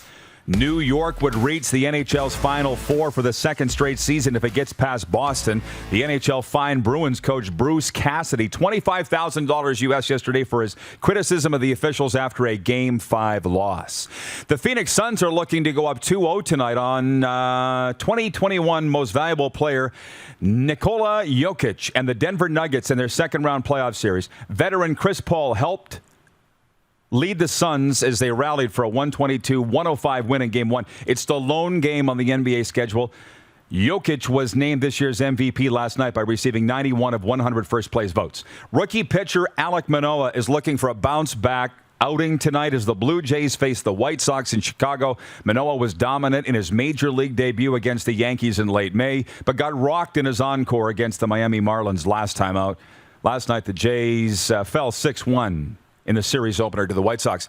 As we were talking about earlier, Yankees ace Garrett Cole has found himself in a sticky situation days after Twins third baseman Josh Donaldson offhandedly alleged that Cole had been using foreign substances to sharpen his stuff. The pair will go head-to-head with Cole on the mound for New York at Minnesota. Pitchers allegedly doctoring baseballs has become a hot topic this season. The sports update for dubnetwork.ca, your number one source for Western Hockey League breaking news and analysis with the best team of writers across Western Canada and the Pacific Northwest. Visit today, dubnetwork.ca. And for Ben Cahoon's G2G protein bars, order yours now at g2gbars.ca with the promo code RPShow. You'll get 20% off. You saw me reading a text message as we were coming out of break, and it's a serious one, and I am going to read this, and I'm going to apologize right now on live television for what happened earlier. And you probably know what I'm talking about. Anonymous texter writing in from the 647, and I'm going to read this verbatim. There's no name on it. Doesn't need to be. Says, hey, Rod, I appreciate you and love your show, but I am married to a Chinese Canadian and have 2 mixed kids. They all heard the Wong joke that you read and gave me a look like, what the hell was that comment? They weren't impressed, and because I know you just read a listener's words, and it wasn't your words, it wasn't read in malice. However, it made my family cringe. I don't want to be that guy, but maybe just acknowledge that it was just a bad read and you didn't know what was coming when you started to read the viewer's message. You can take or leave the advice, but I wanted to know some people may not have took that well. Absolutely. And I'm apologizing wholeheartedly. I won't speak for the person that wrote in and said that, but I shouldn't have repeated it. So it was regarding Tyler Wong. We're not going to go back and revisit it, but it was, this is an incident. This is what you would call a learning moment, teachable moment. A constructive one. A constructive one, I would hope. I'm going to sincerely apologize. As I said, I can't speak for the person who wrote it, but I would think she feels the same way. And when you hear or see things like this, and I'm guilty of it right here, you need to stand up and say, that's not right. And that's what this gentleman's doing because he just subsequently texted his name. So it happened. Yeah, absolutely. That's you know what? And that's the thing, innocent enough, right? But you don't understand how other people take things all the time. I've been having these deep conversations actually with people in my circle about that and who's responsible when something offends somebody else, because you can talk about anything and in your group it's not offensive and you're not offending it, but you think it's funny and it always has, and maybe it is funny. But if somebody finds it offensive, it's not your responsibility to know what offends everybody, right? It's just like, it's the whole responsibility of walking into a school or into a public setting and eating a peanut butter and jam sandwich. You don't know who has a peanut allergy and you've never experienced it in your life. Whose fault is it? But in this situation, really constructive to send a text and be like, look, this is how it affected me. Now we know. Now we can it's not okay. Correct it, move on, and understand it's not okay. Well, and I'm ashamed that I read it because just a couple weeks ago, and I've been talking about it on the air here in that Recovery Coach Academy that I took, that the term of that is well-intended racism. It's offensive, and you don't know that it's offensive until somebody speaks up.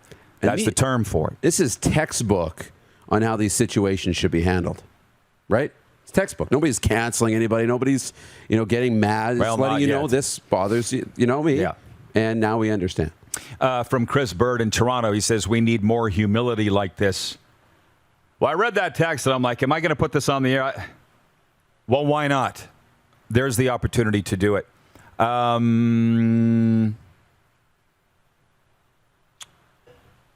Craig Monroe in Regina says, amazing analysis and learning moment, and now you know why the Edmonton football team changed their name. Well, if I hadn't gone through that training 2 weeks ago, I wouldn't have even probably understood what he was saying. But now I get it. And that's why I've been saying the last couple of weeks, Edmonton had to change their name. And you were sitting there this morning while I got a call from a guy from the Edmonton football team, and I actually put him on speaker. I pulled a Shannon Sharp. I don't think he knew he was on speaker. But it doesn't matter because it was a good chat, right? Yes. And he explained in a phone call this morning that I honestly didn't even know, unless I missed this. And you heard it. They said they got on a plane and flew up to Inuit and, what do you say? Tuktoyaktuk and all these places, and they consulted with the Inuit community. Yeah. And that was quite interesting. Very. But did you see anywhere that they said this in interviews why they were changing the name a year ago? Like they might have, and I missed it. But I didn't see that explanation that we just got today over the phone. Well, I think they did, but I think it was really quick. I don't know if it was in as much detail, and it really felt like they cared. Feels like they care. And they actually went there. They took players there. They took people there, right? Mm-hmm. Got to, learn the community, eat the food, kind of understand the culture, and made the right decision at the end of the day. The viewer, by the way, was Troy from Toronto from Sober Athletic Wear, and he says, stand up, move. Rod, I appreciate you. Jack in Alberta, one of the reasons I have a great deal of respect for Mr. Rod Peterson. I'm the one that screwed up, and I don't mind saying it. So thanks, guys. But let's come back with that face-off that we've been talking about, okay? And it pertains to the main theme of what this program's been today, okay? So we'll be right back. You're watching the RP Show on Game Plus TV and 24-hour sports radio at rodpeterson.com. Have you subscribed to the Rod Peterson Show YouTube channel yet? Head to youtube.com/The Rod Peterson Show now.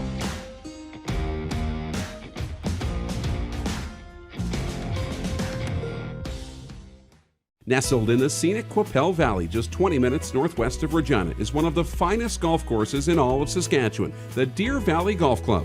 The clubhouse has a full-service restaurant, and customers can enjoy a casual dining experience with spectacular views of the golf course and valley.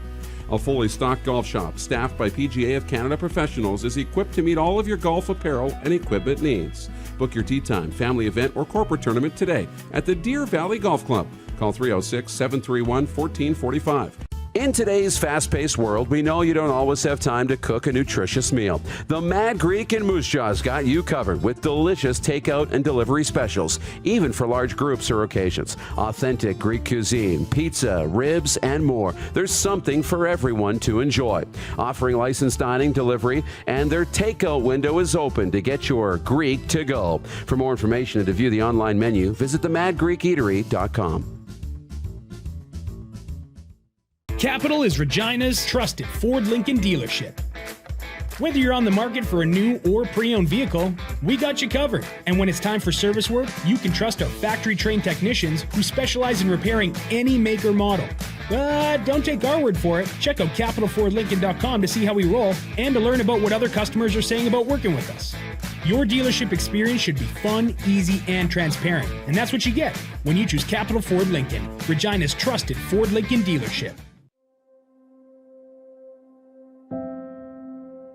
Some of the challenges we face with the CT technology that we have today is some of the deficiencies in around integration with some of our other systems.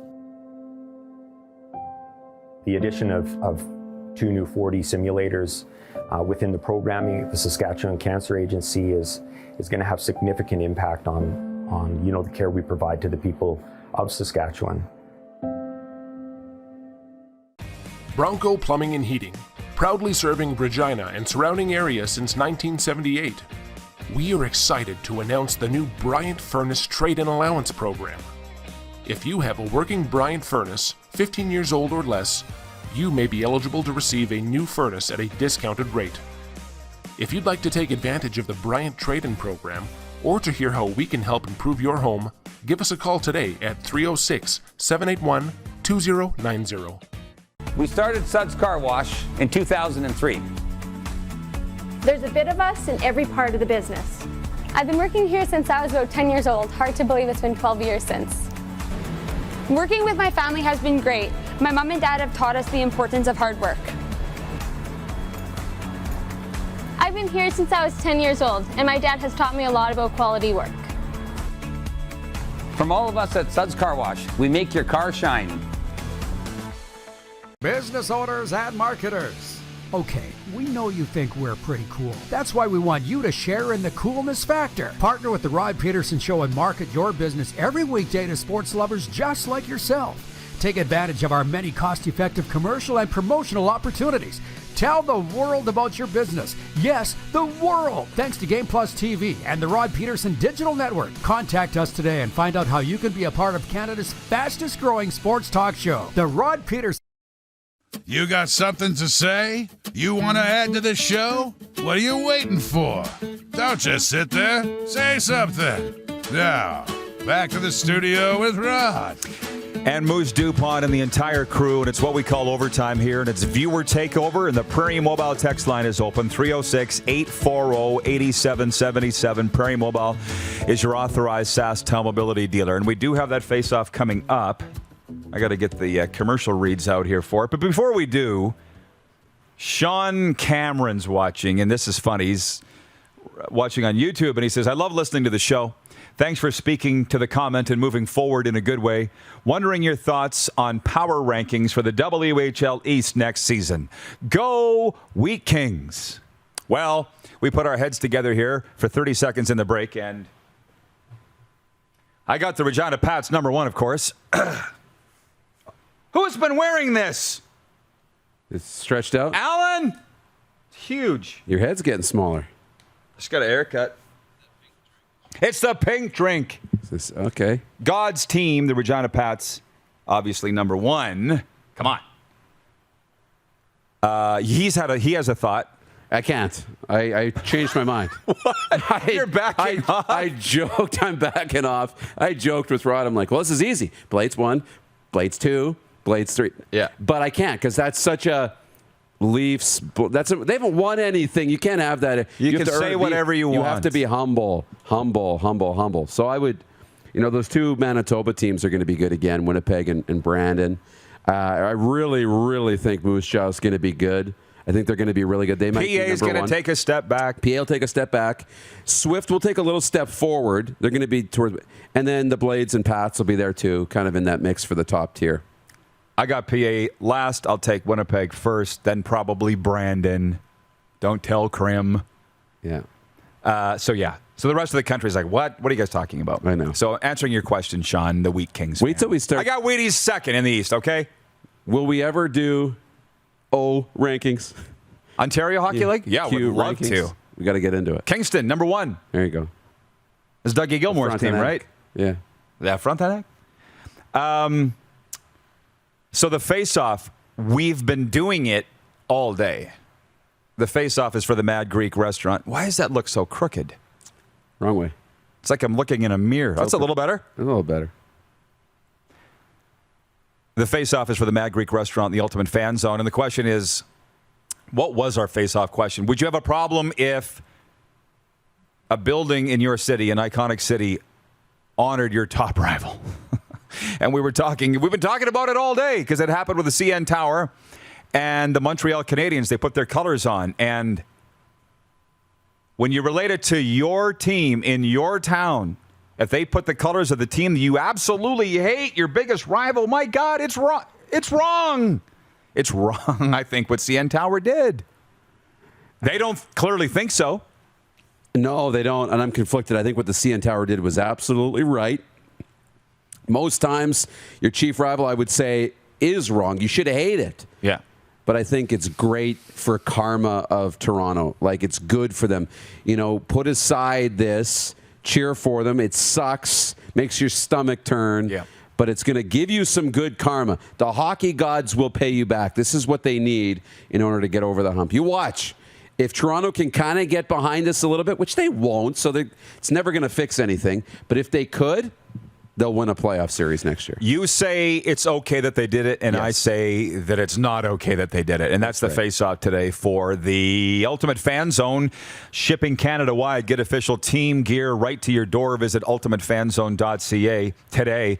If you go and follow their social media feeds, they got a big Vegas-born thing. Did you see that? Yeah. As a matter of fact, they said, you're home for Vegas Golden Knights swag, Ultimate Fan Zone. And brought to you by the Mad Greek and Moose Jaw. Don't want to dine in? Takeout window is now open and delivery is available. Head to the madgreekeatery.com today. So it's been a fiery show today. We've got a few more minutes left in this one, but I'm going to tell you, it's a big day tomorrow. We finally got him, Clark? Kevin Sawyer, Winnipeg Jets color commentator. Did you work with him on the WHL on Shaw? Absolutely. And to tell you how good of a guy he is, we had never met. Yep. I was on a plane, getting on a plane in Edmonton. I was sitting in the plane. I had gotten on early, and we were boarding to come back to Regina for one of the games in the playoffs. And he walks on the plane. Again, we had never met. And he saw me, and he came out of his way, introduced himself, really excited to work together. I'll never forget it. So, Kevin, I got all the time in the world for Kevin Sawyer. And Arlen Bruce III, which, incidentally, he's probably still watching because he watches every day. I don't think I've ever actually met Arlen Bruce III, like face-to-face. Called many of his games and stuff. Yeah. But all of a sudden, we're boys. I don't know how it happened. And he's got a hell of a story. So he's going to come on tomorrow from Vancouver. He's the guy that will always be remembered for you CFL fans that in 2011, when the BC Lions started 0-5, you remember they went and signed Arlen Bruce III and Tad Cornegate, and it immediately turned their season around, and they went to win the Grey Cup. That is in CFL lore how that happened. And it just seemed as easy as signing those two guys. Yeah. Cinched them the Grey Cup. Back to the incident earlier, the situation. Daryl from Toronto writes in on the Prairie Mobile text line. Says that matter was handled beautifully on both sides. Much respect for Rod and the anonymous texter. Well, I've been encouraged a lot, particularly by this guy and others, to just be you. Just be you. So I just handled that as naturally as it was to me. You know, let's address this. Let's deal with it. And I'm glad he's continued to text me, and it's great, and we're staying friends, let's put it that way. And speaking of all of this, I guess, in a way, that tempest in a teapot that was supposedly the Winnipeg Jets not shaking hands. Their coaches after the game the other night after the sweep in the series, and then we find out that it was not even a thing. Ryan says it had to do with COVID protocol. I mean, Paul Maurice doesn't strike me as that kind of guy. No. But it's not like it's unheard of either, by the way. Bill Belichick, when they lost the Super Bowl in Phoenix, he took off after the game, before the game was over. Yeah.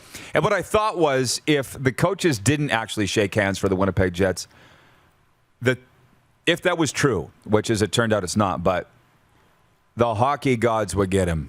Oh, yeah. That's what we're talking about all day. The hockey gods. Do good things will come back to you. The hockey gods find a way of making things right. And there's a reason that the Leafs haven't won yet, because they don't think it's right yet.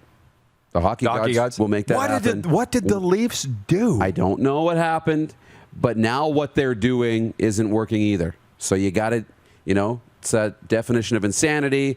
You have to do something.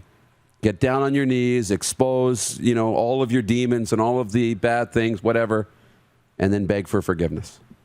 Yeah. Maybe that'll work. Well, you were telling a story earlier off the air about a sacrifice being made on the ice, but we won't get into that. Right? We won't get into that. No. Then we'll have the animal rights people upset. But Chris in Toronto says, regarding the handshake gate in Winnipeg, so much clickbait out there.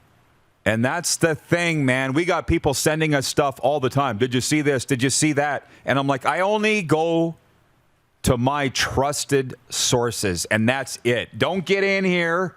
Don't even try to get in here with any of what you saw this, you saw that, because I won't. I know who I trust, and that's really all that I want to hear from. Yeah. No, absolutely. And that's what we all have to do in life. Understand who you trust, and that's where you go for your information. You have to know who you trust. Tomorrow on the show, Arlen Bruce III and Kevin Sawyer, Winnipeg Jets television color guy, and a Spokane Chiefs great Thanks today to Andy Eide, John Liu, and you. It's been quite a day. We'll see you tomorrow at noon Eastern right here on Game Plus Television. Da-da-da-da-da-da.